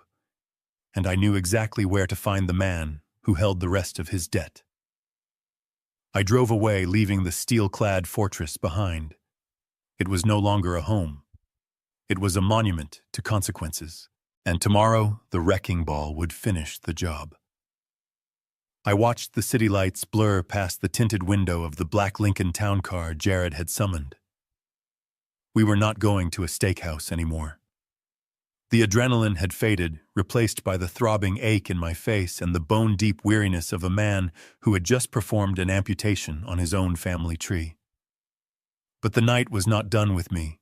As we pulled up to the curb in front of Jared's office building downtown, I saw a familiar figure pacing frantically under the street lamps. It was Bradley. Of course it was. He knew Jared was my lawyer. He knew this was the nerve center of my operations. He was shivering in his unbuttoned coat, his face red from the cold, and the screaming, looking like a man who had just watched his winning lottery ticket burn to ash. He saw the car. He stopped pacing. His eyes locked onto mine through the glass, wide and manic. I opened the door. The cold air rushed in, biting at my exposed skin. I planted my hickory cane on the icy sidewalk and hoisted myself up. My body felt heavy old, but my resolve was lighter than air. I stepped out into the wind, the collar of my coat turned up against the chill. Bradley rushed toward me. He did not run like a son running to a father. He ran like a creditor running to a debtor. He slipped on a patch of black ice, stumbled, righted himself, and came to a halt 3 feet away, his chest heaving. "Dad," he choked out, breath clouding in the freezing air. "What the hell are you doing? You sold my house. You threw my wife on the street. Are you insane?" I did not answer. I did not blink. I just looked at him. I looked at the man who had struck me 30 times less than 24 hours ago. I looked at the hands that were now clenched in fists at his sides, the same hands that had left the purple contusions blooming across my cheekbone. I leaned on my cane, letting the silence stretch between us like a loaded rubber band. Jared West stepped out of the car behind me. He moved smoothly, stepping between me and my son. He was not a big man, but he carried the weight of the law in his posture. He held 2 thick, cream-colored envelopes in his gloved hand. "Mr. Ford," Jared said, his voice cutting through the wind like a razor. "Step back." Bradley ignored him. He tried to look around. Jared tried to catch my eye. "Dad, talk to me. Stop hiding behind your lawyer. We need to fix this." Sergey called me. "Do you understand? He knows I lost the house. He is going to kill me." I stayed silent. I let his panic wash over me. It was not my storm anymore. Jared took a step forward, forcing Bradley to retreat. "Bradley, listen to me very carefully," Jared said. "Your father is not going to speak to you. Not tonight, not tomorrow, likely not ever again." Bradley scoffed, a desperate, hysterical sound. "That is bull. He is my father. He can't just cut me off." Jared extended the first envelope. "This is a temporary restraining order granted by Judge Harmon an hour ago," Jared said. "It is based on the emergency room report detailing the assault and battery Garrison Ford sustained last night. The bruising, the split lip, the concussion protocol." Bradley stared at the envelope. He did not take it. "Take it," Jared said. "It orders you to stay 500 feet away from Garrison Ford at all times. It orders you to cease all communication. No calls, no texts, no emails. If you violate this order, you will be arrested immediately." Bradley's face crumbled. He looked at me, his eyes pleading. "Dad, it was a mistake. I told you, I was stressed. I didn't mean to hurt you." I tapped my cane on the pavement. Once. A sharp final sound. I did not speak. Jared thrust the envelope into Bradley's chest. Bradley grabbed it reflexively. "And this," Jared said, holding up the second envelope. "This is from the accounting department of Bulldog Holdings." Bradley looked confused. "What?" For the past 5 years, Jared explained, his tone dry and clinical, you have occupied the property at 1400 Lakeshore Drive rent-free. You believed this was a gift. However, there was never a gift letter signed. In the absence of such documentation, the IRS views that free rent as either a loan or taxable income. Bradley blinked. I don't understand. Garrison has decided to classify the past 60 months of unpaid rent, valued at $10,000 a month, as a forgiven debt, Jared said. I saw the moment the math hit Bradley's brain. 60 months. $10,000 a month. $600,000. Forgiven debt is considered taxable income by the IRS. Jared delivered the kill shot. This envelope contains a Form 1099-C cancellation of debt. We are filing it with the IRS tomorrow morning. You now owe federal and state income taxes on $600,000 of income for this tax year. Bradley's jaw dropped. No. No, you can't do that. That is hundreds of thousands of dollars in taxes. I don't have that kind of money. Then I suggest you get a good accountant, Jared said, or a good public defender. Because the IRS is far less forgiving than your father was. Bradley looked at the two envelopes in his hands. One ordered him to stay away. The other buried him in debt he could never pay. He looked up at me. Tears were freezing on his face now. Why, he whispered. Why are you doing this? I looked at him one last time. I touched the bruise on my face. I remembered the count. 29. 30. I turned my back on him. I got back into the car. I slammed the door, shutting out the cold, shutting out the wind, shutting out my son. Jared got in the driver's side. He locked the doors. Drive, I said. As we pulled away, I looked in the side mirror. Bradley was standing alone on the sidewalk, clutching the envelopes to his chest, illuminated by the harsh yellow streetlights. He looked small. He looked defeated. He looked like a stranger. I felt a tear run down my good cheek. I wiped it away, angry at myself. I wasn't crying for him. I was crying for the time I had wasted protecting a man who would have happily watched me bleed. The restraining order was the shield. The tax bill was the sword. I had armed myself with the law, and I had struck back with the precision of a demolition expert. But the night wasn't over. Bradley was ruined, but the vultures were still circling. He had mentioned Sergei, the loan shark. Bradley was desperate, and a desperate man with a gambling addiction and a death threat hanging over his head does dangerous things. Where to now? Jared asked, his voice soft. My new apartment, I said. I need to sleep. But I knew I wouldn't sleep. I knew Bradley wouldn't go to a hotel. He wouldn't go to a shelter. He would go to the only person left who he thought he could manipulate. He would go back to Vanessa. And when he realized she had abandoned him too, when he realized he was truly, completely alone, that was when the real danger would begin. I watched the city pass by steel and glass and concrete. Strong things, durable things, things that didn't break when you hit them. I needed to be like them. I checked my watch. 8:00 p.m. The game was entering the final quarter, and I was going to make sure the clock ran out on him, not me. I wasn't in the room with them when they checked into the Starlight Motel on the outskirts of the city, but I did not need to be. I knew the script by heart because I had spent 30 years watching them rehearse it. They did not go to the Four Seasons. They did not go to the Ritz. They went to the only place that accepted cash and did not ask for a credit card pre-authorization because Bradley's cards were already dead plastic. The Starlight was a place where dreams went to die on synthetic bedspreads that smelled of stale smoke and regret. It was fitting. It was. My private investigator later filled in the blanks with security footage and witness statements from the night clerk, but I could imagine the scene with crystal clarity. Bradley likely parked the BMW in the shadows, hoping the repo man would not spot it before morning. Vanessa would have walked into the room wearing her ruined spa clothes, clutching her purse like it was the crown jewels, looking at the peeling wallpaper with the horror of a queen exiled to a dungeon. This is it, she would have screamed. This is where we are staying. Are you kidding me, Bradley?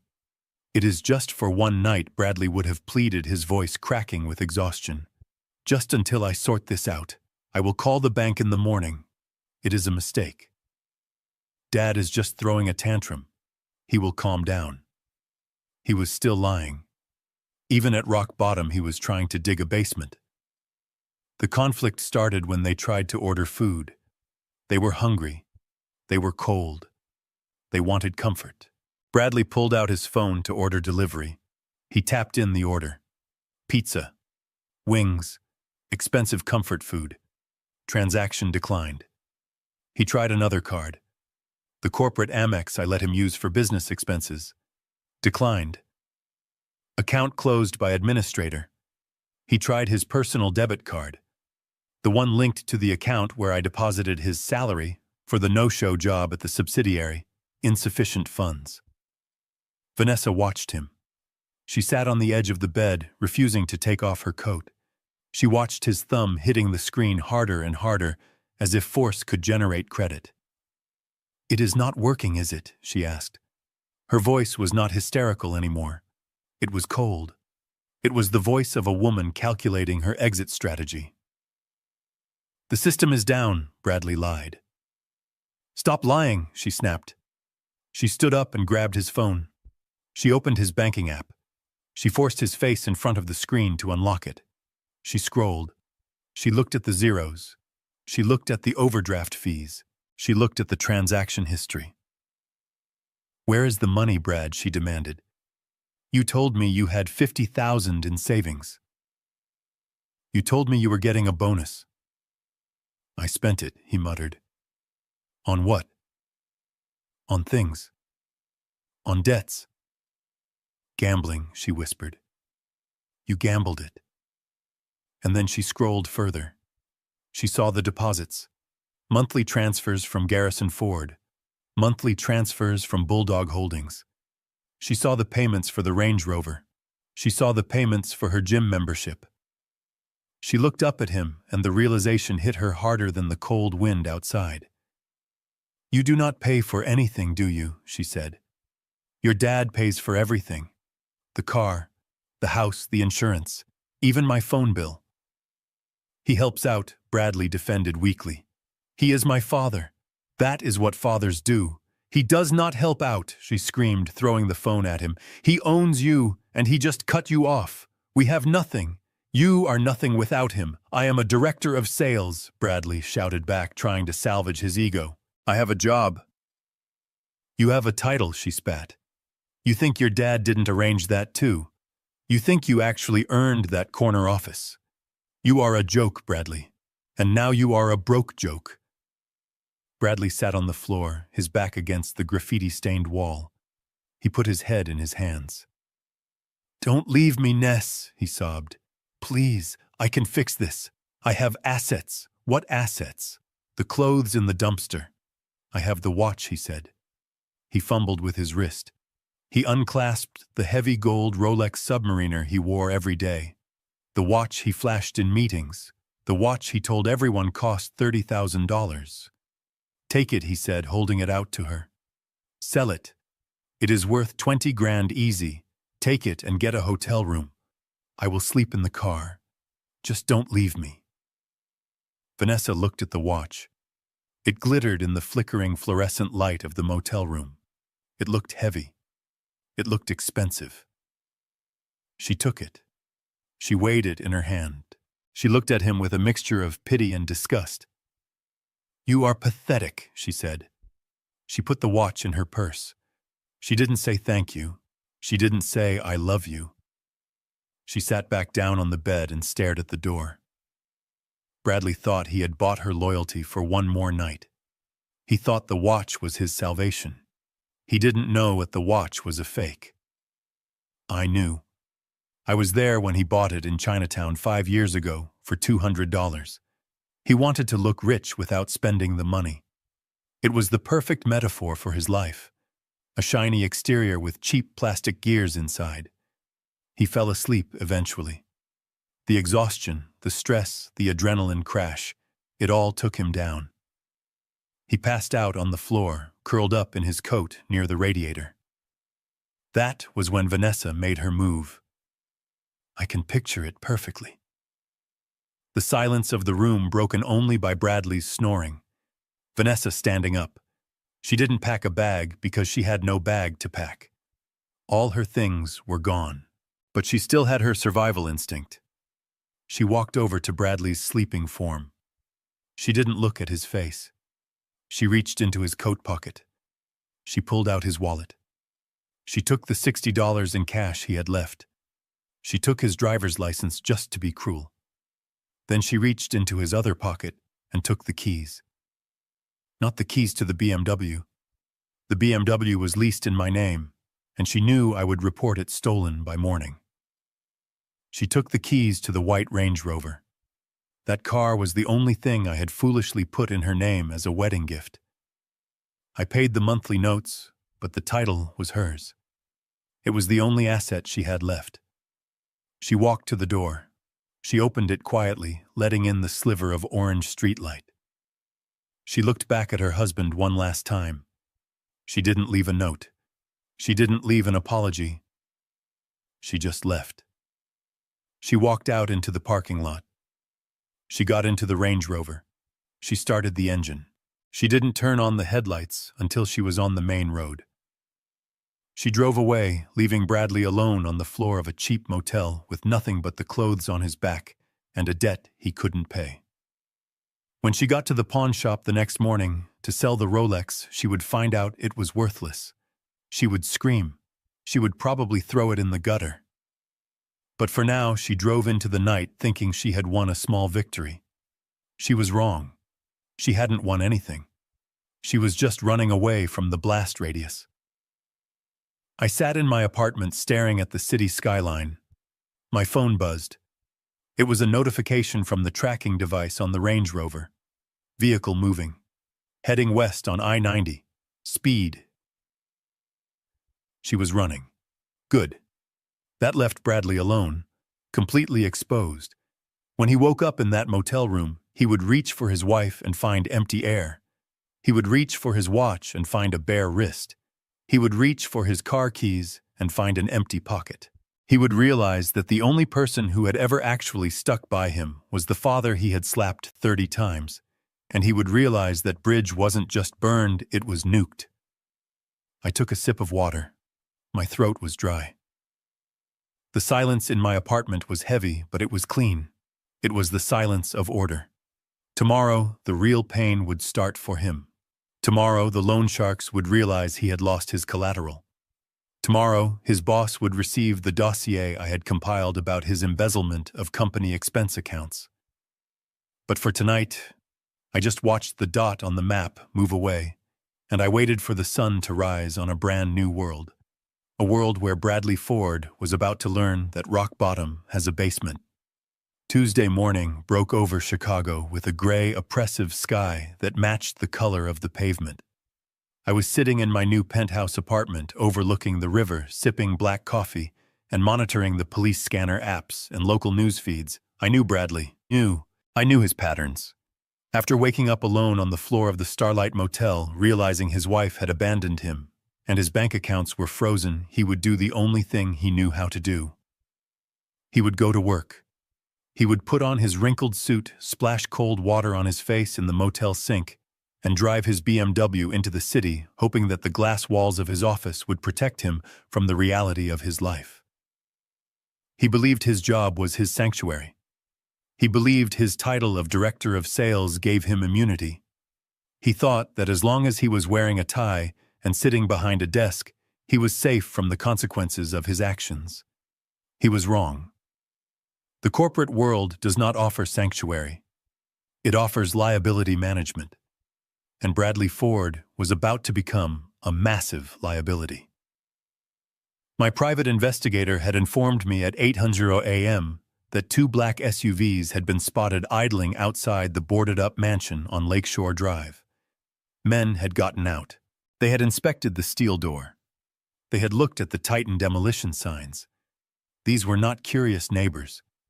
These were Sergei Volkov's associates.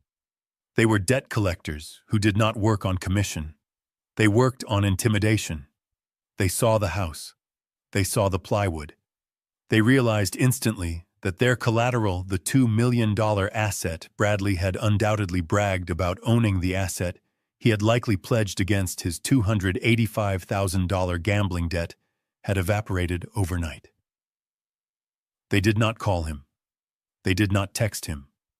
They drove straight to the financial district. I wasn't there to see it, but I received the play-by-play from my contacts in the building security. At 10:15 a.m., Bradley was in the middle of a team meeting in the main glass-walled conference room.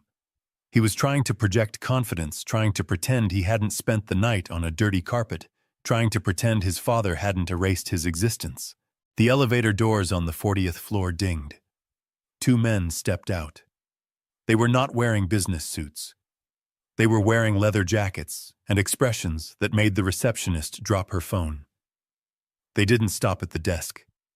They walked straight past security, pushing through the glass double doors. Bradley saw them coming. Witnesses said he turned the color of old milk. He stood up, knocking his chair over. He tried to run toward the back exit, but there was nowhere to go.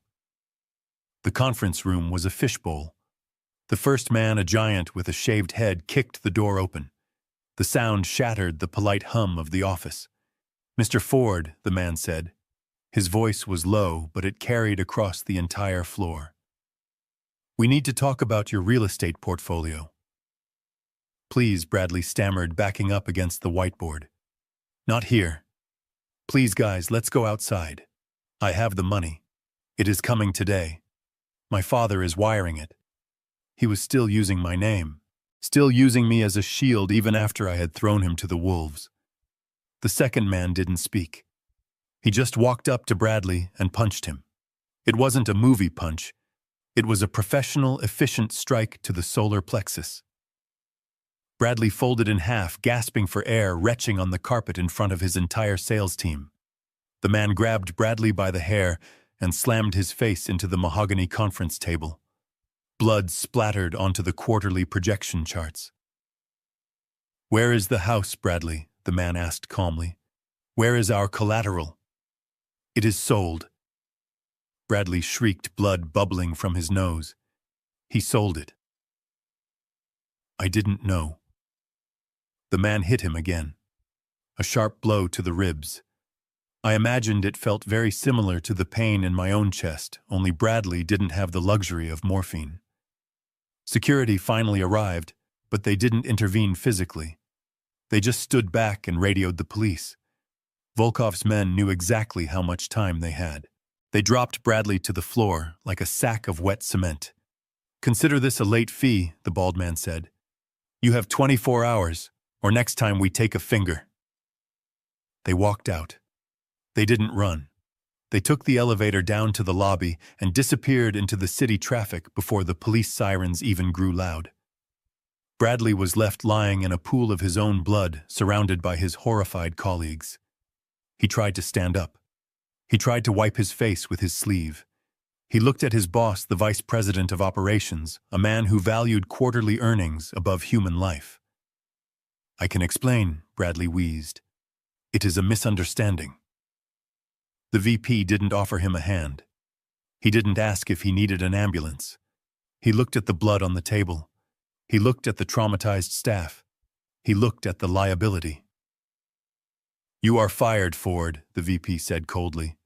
"Get your things and get out. Security escort him to the street." "But I need this job," Bradley begged. "You brought the mob into my office," the VP snapped. "You are done. You are blacklisted.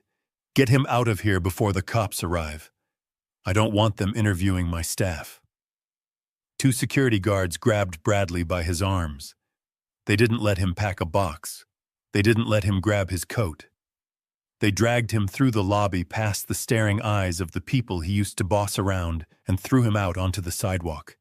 He landed on the concrete right where the smokers stood. He was bleeding. He was unemployed. He was homeless. And he had a death mark on his head. My phone buzzed. It was a text from Jared. "Incident at the office. He is out. Terminated for cause. Police report filed for assault, but suspects fled. Bradley is on the street." I walked to the window of my penthouse. I looked down at the city. It was ruthless. It was beautiful in its cruelty. He had lost the roof over his head at 6:00 p.m. yesterday. He had lost his wife at 3:00 a.m. this morning. And now, at 10:30 a.m., he had lost his identity. He was no longer Bradley Ford, the successful executive. He was just a guy who owed money to the wrong people. I took a sip of coffee. It tasted bitter but good. He was stripped bare. He had nothing left to hide behind. No house, no job, no spouse, no father. Now he would have to face the world as himself. And I suspected he was about to find out that Bradley Ford, without my money backing him up, wasn't worth the price of the suit he was bleeding on. I checked the time. He had 24 hours, according to the loan sharks. That meant he had about 6 hours before the panic turned into primal desperation. I sat down and waited. I knew where he would come. He had nowhere else to go. He would come to the source. He would come to me. And when he did, I would be ready with the final lesson. The one that would cost him more than just money. The intercom on the wall of my new penthouse buzzed at 8:45 p.m. It was a harsh electronic sound that sliced through the quiet jazz playing softly in the background. I was expecting it. A man like Bradley does not just disappear into the night. He claws. He scratches. He hunts for the softest target he knows. I walked over and pressed the button. "Mr. Ford." The doorman's voice was tense. "There is a man here who says he is your son. He is... Well, sir, he is in bad shape. He says it is a medical emergency. Should I call the police?" I looked at the monitor. The camera showed a distorted black and white image of the lobby. Bradley was leaning against the marble desk. He looked like a specter. His suit jacket was torn. His face was a swollen mask of dried blood and fresh bruises. He was shaking so hard, the camera picked up the vibrations. "Send him up," I said. I unlocked the door and left it ajar. I walked back to the living room and sat in my armchair facing the entrance. I placed my cane across my lap. I waited. I heard the elevator ding. I heard the heavy footsteps dragging down the hallway. The door creaked open. Bradley stumbled in. He didn't look at the view of the river. He didn't look at the expensive art. He looked straight at me. His eyes were bloodshot, wild, and terrified. He took 3 steps and collapsed. He didn't faint. He fell to his knees. He crawled the last few feet across the hardwood floor until he was right in front of me. He reached out to grab my leg, but I shifted the cane, blocking him. "Do not touch me," I said. "Dad," he sobbed. His voice was a wet gurgle. "You have to help me. They are going to kill me." I looked down at him. "How did you find me, Bradley?" "I hired a guy," he wheezed. "A PI. I used the last $500 I had in my pocket. I had to find you." "Dad, please. You have to listen." He tried to wipe his face with his sleeve but only smeared more blood across his cheek. It was the alcohol, Dad. He started the litany of excuses spilling out like vomit. "I was drunk. You know how I get when I drink scotch. I blacked out. I didn't mean to hit you. I swear to God I didn't mean it. It was the stress. The quotas at work. Vanessa, she was pressuring me. She made me crazy, Dad. She wanted the money. I was just trying to keep her happy. He was blaming the whiskey. He was blaming the job. He was blaming the wife he had abandoned in a motel room. He was blaming everyone but the man in the mirror. "I am not a bad person," he cried, tears cutting tracks through the grime on his face. "I am your son. I am the little boy you took fishing. Remember. Remember Lake Geneva. You can't let them kill me." "Who is them?" I asked, my voice flat. "Volkov," he whispered. The name made him shudder. "Sergei Volkov. His guys came to the office, Dad. They beat me. They embarrassed me. They said, if I don't have the $285,000 by tomorrow morning, they are going to start cutting pieces off me." He held up his hands. They were trembling violently. "They said they will take my thumbs first, Dad. I need my hands. I can't work without my hands. Please, just write the check. I will pay you back. I swear I will. I will get a new job. I will go to meetings. I will do whatever you want. Just save me. One last time." He put his head on the floor, his forehead touching the toe of my shoe. He was prostrating himself. It was a performance of absolute submission. I watched him. I looked for a single spark of genuine remorse. I looked for a sign that he was sorry for the pain he caused me, not just the pain he was feeling. I saw nothing. I saw a man who was sorry he got caught. I saw a man who was sorry his safety net had snapped. I saw a manipulator playing his final card, the pity card. "You hired a private investigator," I said slowly. Instead of paying your debt. Instead of buying food. Instead of getting a hotel room. You used your last dime to hunt me down so you could beg. I had no choice, he wailed, looking up. You are the only one who can fix this. You have millions, Dad. This is nothing to you. It is pocket change. Why are you being so cruel?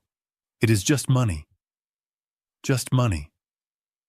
That was the phrase that sealed it. To him, it was just money. To me, it was 40 years of freezing mornings on construction sites. It was missed birthdays. It was back surgeries and ulcers. It was my life encoded in dollars. He didn't want a father. He wanted an ATM that breathed. I leaned forward. The leather of my chair creaked.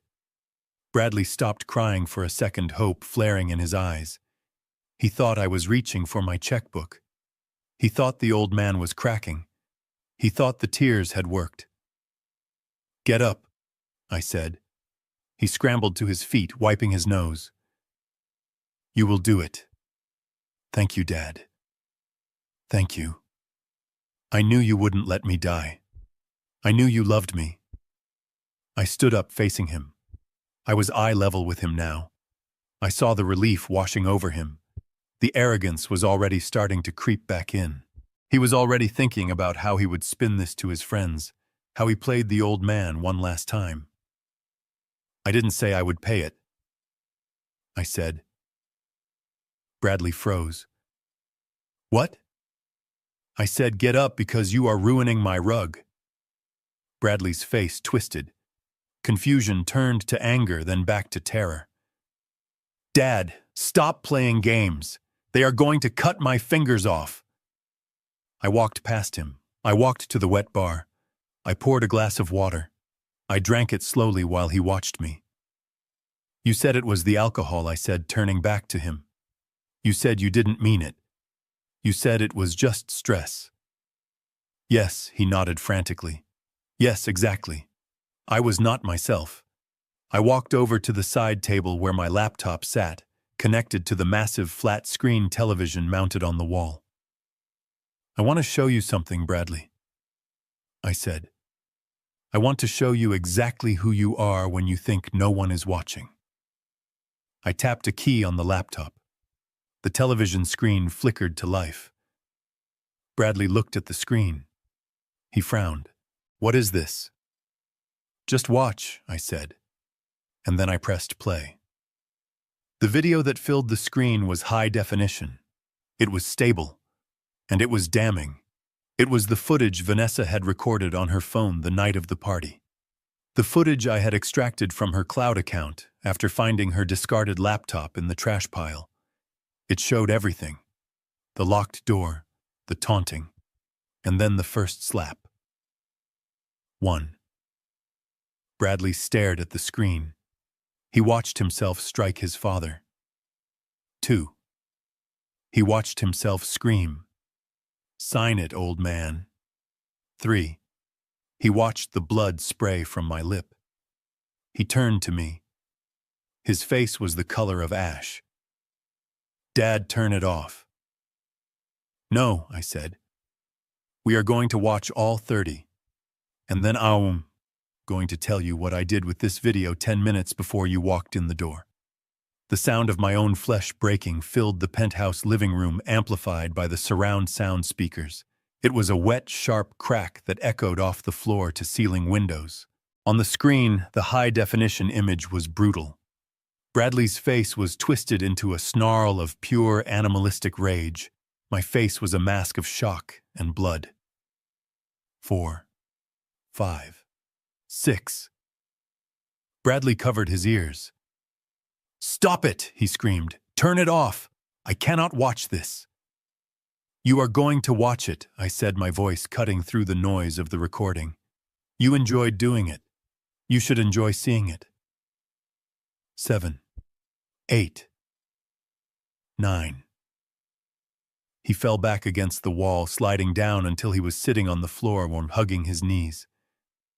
He looked like a child hiding from a thunderstorm, but there was no thunder here, just the evidence of his own cruelty. "Where did you get this?" he whispered. "Vanessa." She recorded it. "But she has the phone." "She does," I said, watching the screen as the virtual Bradley delivered a backhand that sent my glasses flying. "But she left her laptop behind in the purge. She threw it in the trash pile with the rest of her life. She forgot that her cloud account syncs automatically. She wanted a souvenir of her husband putting the old man in his place. Instead, she gave me the hammer to nail your coffin shut." 10. 11. 12. The violence on the screen was relentless. It wasn't a fight. A fight implies two people participating. This was a beating. This was elder abuse. This was a felony in 4K resolution. Bradley looked up at me. His eyes were streaming tears. "Dad, please. I see it. I see I was a monster. I admit it. I am sorry. I will go to counseling. I will do anything. Just turn it off and write the check. Volkov. He is probably on his way here. He tracked my phone. If he finds me here and I don't have the money..." He still didn't get it. He still thought this was a negotiation. He still thought this was about leverage. He thought I was showing him the video to shame him into submission so I could play the benevolent savior one last time. 13, 14, 15. I paused the video. The image froze on Bradley's fist, raised mid-strike, his face contorted in a scream of hatred. "You think I showed you this to teach you a lesson?" I asked. "Yes." Bradley nodded eagerly, wiping his bloody nose. "Yes. You wanted me to see how bad I got. I see it, Dad. I promise. I am changed. Now please help me." I walked over to the window. The city lights below were indifferent. Millions of people living their lives, paying their bills, respecting their parents. And then there was my son. "I didn't show you this to teach you," I said, turning back to him. "I showed you this so you would know exactly what the jury is going to see." Bradley froze. "Jury." "I sent this video to Detective Miller at the 1st District 20 minutes ago," I said calmly, "along with a sworn affidavit detailing the assault, the extortion, and the threats against my life." Bradley scrambled to his feet. You called the cops. On your own son." "You are not my son," I said. "My son died the minute you raised your hand to me. You are just a criminal who broke into my home and battered a senior citizen. That video is evidence in a Class 2 felony case, Bradley. Aggravated battery of a senior citizen. In Illinois, that carries a mandatory prison sentence. 3 to 7 years. "No," Bradley gasped. "You wouldn't. You can't send me to prison. I will die in there." "You might," I said. "But at least you will be safe from Volkov." Volkov. Bradley's eyes widened. "Oh God. Does he know? Did you tell him?" I walked back to the laptop. I minimized the video player. I opened my email sent folder. "I didn't just send it to the police," I said. "I sent it to everyone.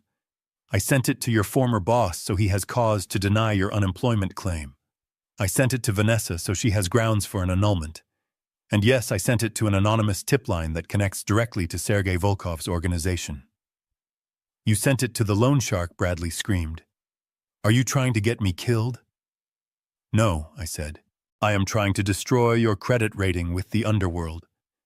You see, Bradley, even criminals have a code. They lend money to degenerates. They lend money to losers. But nobody likes a man who beats his own father. It is bad for business. It shows a lack of character. It shows instability." I stepped closer to him. I sent a message with the video. I continued. "I told them that you have been cut off. I told them that the Ford family vault is closed. I told them that if they want their money, they better get it from you because I am not paying a dime. And I told them that you are now the subject of a high-profile police manhunt, which brings heat." "Loan sharks hate heat, Bradley." He stared at me. His mouth hung open. He looked like he had been hollowed out. "They won't lend to you now," I said. "Nobody will. Not a bank, not a shark, not a friend. You are radioactive. You are the man who beat his father for money and still didn't get paid. That makes you a liability." Bradley fell to his knees again. But this time it wasn't a performance. His legs just gave out. "You ruined me," he whispered. "You actually ruined me." "You did this," I corrected him, pointing at the frozen image on the TV. "You did this 30 times. You ruined yourself.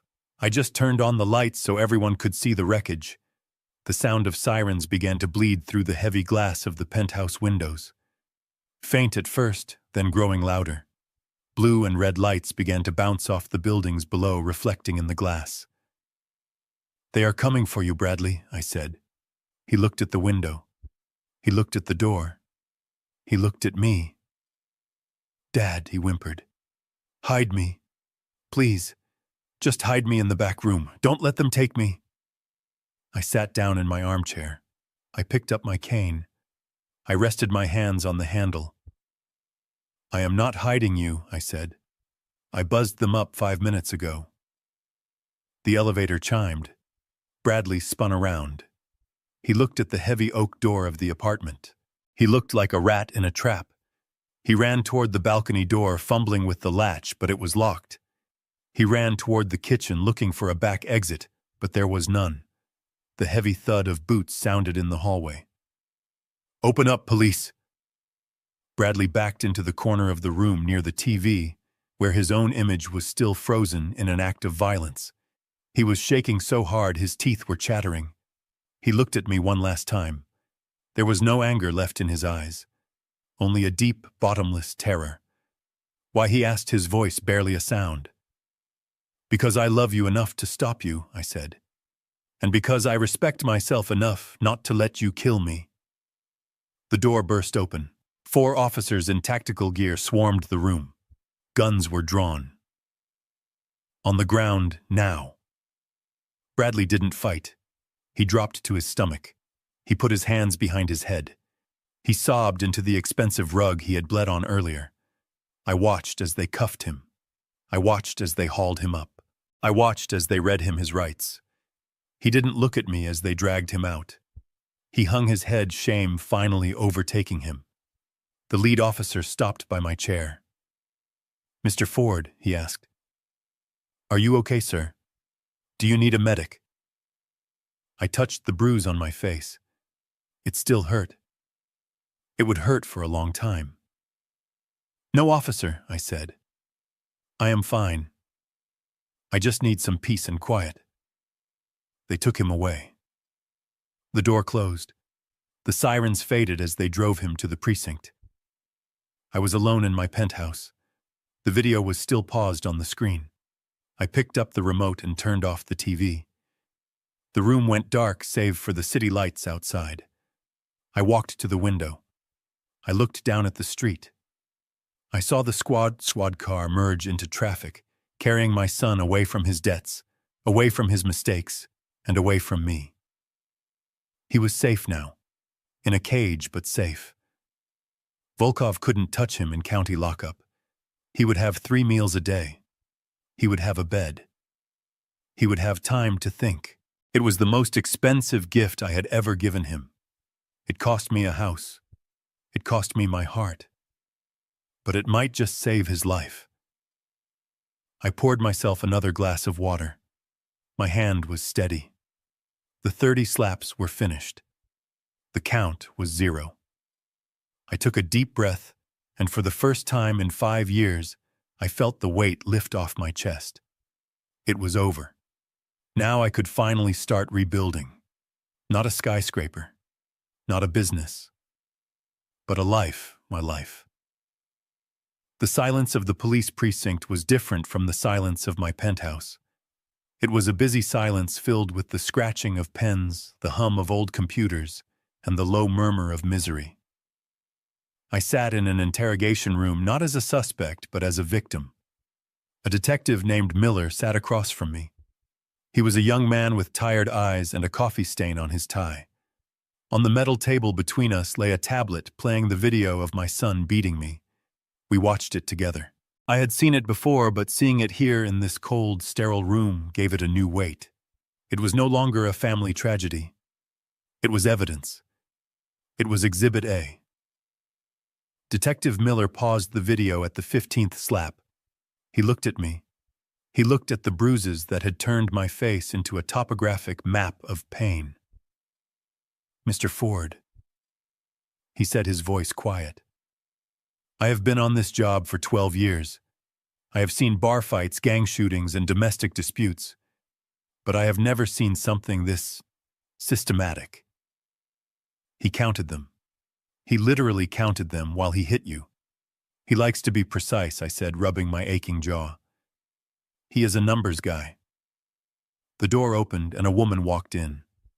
She was sharp, dressed in a charcoal suit, carrying a leather briefcase that looked heavy enough to crack a skull. She introduced herself as Assistant State Attorney Reynolds. She did not offer me pity. She offered me strategy. "We are not going with simple battery," she announced, sitting down. "We are upgrading the charges. This is aggravated battery of a senior citizen. In Illinois, that is a Class 2 felony. But given the duration of the attack and the premeditated nature of the extortion, we are pushing for Class 1. "What does that mean for him?" I asked. She opened a file. "It means mandatory prison time, Mr. Ford. Probation is not on the table. But that is not all." I watched the video. I counted the strikes. 30, I said. 30, she confirmed. "Usually in a fight we charge a single count of battery for the entire incident. But this wasn't a fight. You were seated. You were non-combative. There were pauses between strikes. He had time to stop. He had time to think. He chose to continue 30 separate times." She leaned forward, her eyes locking onto mine. "I am charging him with 30 separate counts of aggravated battery," she said. "One count for every single time his hand made contact with your face. I am stacking them. I did the math in my head. 30 counts. Even if they ran concurrently, the sentence would be substantial. If they ran consecutively, he would be an old man when he got out." "Is that excessive?" I asked. Not because I wanted to save him, but because I wanted to understand the weapon she was wielding. "He beat his own father for money," Reynolds said coldly. "He filmed it. He mocked you. No jury will think it is excessive. They will think it is justice. We are also adding a charge of attempted extortion and unlawful restraint for locking you in that room. Mr. Ford, your son is looking at 20 years minimum." 20 years. I nodded. "Do it." 3 days later, I sat in the back row of the Cook County Criminal Court. The room smelled of floor wax and fear. It was arraignment day. The gallery was filled with families of defendants, mothers crying, girlfriends clutching babies. But I was alone. When the bailiff called out "The People versus Bradley Ford," the room went quiet. A side door opened. Bradley walked in. He was wearing a bright orange jumpsuit that hung loosely on his frame. His wrists were shackled to his waist. His ankles were chained. He shuffled. He looked like he hadn't slept in 3 days. His hair, usually perfectly styled, was matted and greasy. His face was gray. He stood before the judge. He didn't look at the gallery. He kept his eyes on the floor. He was ashamed. Or maybe he was just terrified. The public defender, a frantic-looking man with a stack of files, tried to speak, but the judge cut him off. Reading of the charges, the judge droned. Prosecutor Reynolds stood up. "Your Honor, the state charges the defendant with 30 counts of aggravated battery to a senior citizen, 1 count of unlawful restraint, and 1 count of attempted extortion." A murmur rippled through the courtroom. 30 counts. Even the judge looked up over his glasses. 30 counts, Counselor, the judge asked. "Yes, Your Honor," Reynolds said. "We have video evidence of 30 distinct and separate assaults committed over a period of 10 minutes against a vulnerable victim who is the defendant's own father." The defendant is seen counting the blows. The judge looked at Bradley. Is this true? Bradley didn't speak. He just trembled. The public defender tried to argue for bail. He talked about Bradley's lack of prior criminal record. He talked about his standing in the community. He called it a family dispute that got out of hand. Reynolds countered immediately. Your Honor, the defendant has no fixed address. He has just been terminated from his employment. He has significant gambling debts to organized crime figures, making him a severe flight risk. Furthermore, the brutality of the assault captured on video demonstrates a clear and present danger to the victim and the community. The judge nodded. He picked up his gavel. Given the nature of the charges and the flight risk, bail is denied, the judge ruled. The defendant will be remanded to the custody of the Cook County Sheriff pending trial. Bradley's head snapped up. No bail, he gasped. He turned around. He scanned the room frantically. He was looking for a savior. He was looking for me. Our eyes met across the rows of wooden benches. I saw the question in his eyes. Help me. I did not move. I did not nod. I simply looked at him. I let him see the bruise on my face. I let him see the damage he had done. The bailiff grabbed Bradley's arm. Let's go forward. Bradley didn't scream this time. He didn't fight. He just sagged. The fight had left him. He let them lead him away, the chains clinking with every step, a slow, rhythmic sound that sounded like a clock counting down the rest of his youth. I walked out of the courtroom. The air outside was still cold, but the sun was shining. I thought about the 30 counts. It was a lot. It was heavy. But so was the betrayal. He was going to prison. He would lose his freedom. He would lose his future. But in a strange, twisted way, he was safe. The loan sharks couldn't get him in solitary confinement. The debts would rot while he sat in a cell. I had saved his life by destroying it. I hailed a cab. I gave the driver the address of my new office. I had work to do. I had a business to run. I had a grandson, Leo, who lived with Bradley's first wife in a small apartment 3 towns over. I hadn't seen him in years because Bradley had forbidden it, using the boy as a pawn. But Bradley wasn't in charge anymore. The king was dead. Long live the king. I took out my phone. I dialed the number for Leo's mother. It was time to redirect the resources. It was time to invest in a Ford who might actually have a future. The legal system had done its job. Now it was time for me to do mine. I wasn't just a victim. I was a survivor. And survivors don't look back at the wreckage. They look at the road ahead.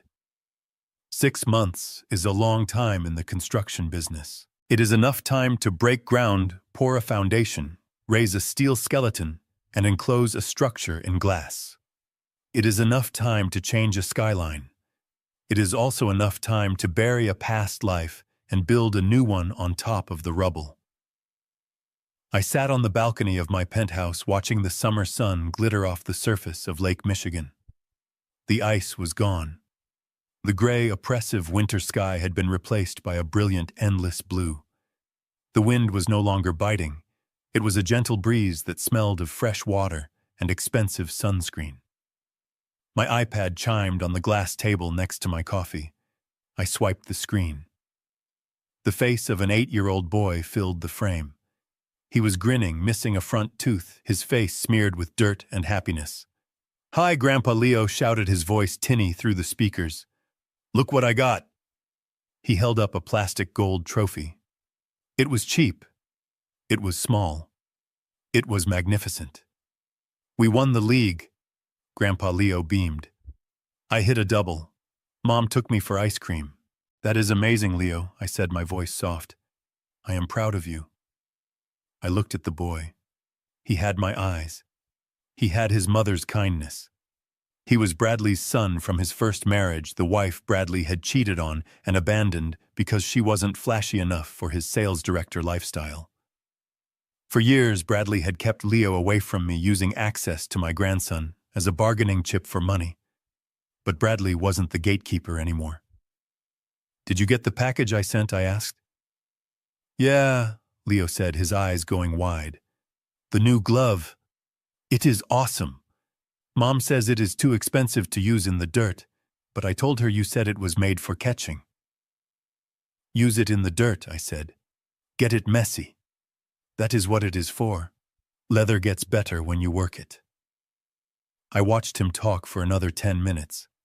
I listened to his stories about school, about his dog, about his life.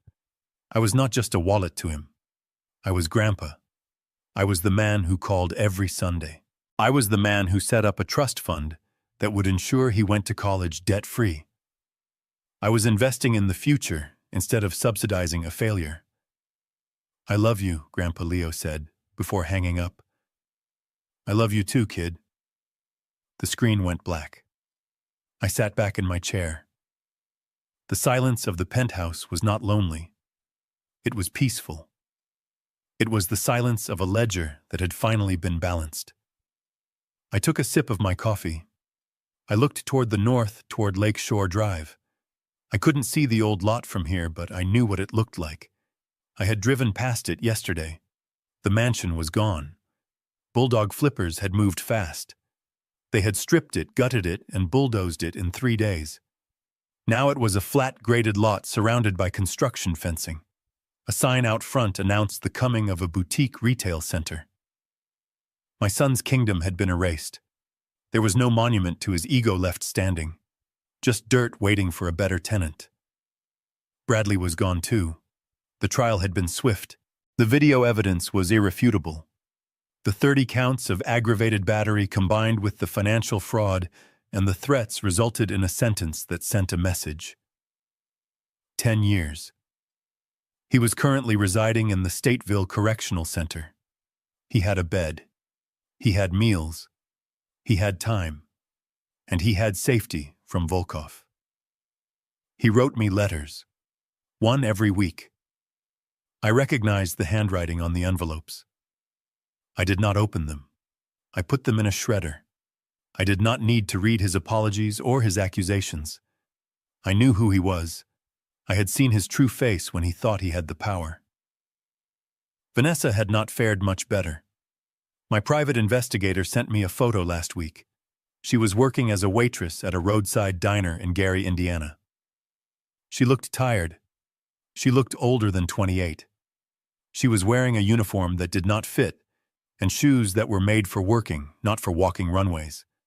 She was paying off her debts, one tip at a time. It was a slow, painful education in reality, but it was an education nonetheless. I touched my cheek. The skin was smooth. The bruises had faded months ago. The split lip had healed, leaving only a tiny white scar that you had to look closely to see. But I knew it was there. I stood up and walked to the railing. I looked down at the city of Chicago. It was a tough city. It broke people who were weak. It broke people who were fake. But it respected people who could take a hit and keep standing. I had lost a son. That was a tragedy, and I would mourn the potential of what he could have been for the rest of my life. But I had found something else. I had found my spine. I had found my dignity. I realized then that violence is a language. When Bradley hit me, he was speaking the language of dominance. He was telling me I was nothing. But when I hit back, I did not use a fist. I used the law. I used the market. I used the truth. One slap might wake a drunk man from a stupor. It might shock him into sobriety. But 30 slaps do not wake a man. They wake a monster that had been sleeping inside me for years, covered by layers of patience and fatherly love. That monster was not rage. That monster was not hate. That monster was justice. And justice, once awakened, does not go back to sleep until the debt is paid in full. I finished my coffee. I checked my watch. 1945. It was still ticking. Strong, steady, reliable. I turned my back on the view and walked inside. I had a meeting with my investment banker in an hour. We were setting up a scholarship fund for underprivileged kids who wanted to learn construction. I was going to build things. I was going to leave a mark. Bradley Ford was history. Garrison Ford was just getting started. We often mistake enabling for love, believing that shielding our children from the world's harsh realities is a kindness. It is not. It is a slow poison that breeds entitlement and rots character. By constantly cushioning my son's falls with my wallet, I robbed him of the strength to stand on his own. I learned the hard way that you cannot buy respect, and you certainly cannot finance a conscience. True parental love isn't about writing checks to cover mistakes. It is about having the courage to let them face the consequences. Sometimes the only way to save someone is to stop swimming for them. If you believe that respect must be earned and justice must be served, hit that like button and subscribe for more stories of retribution.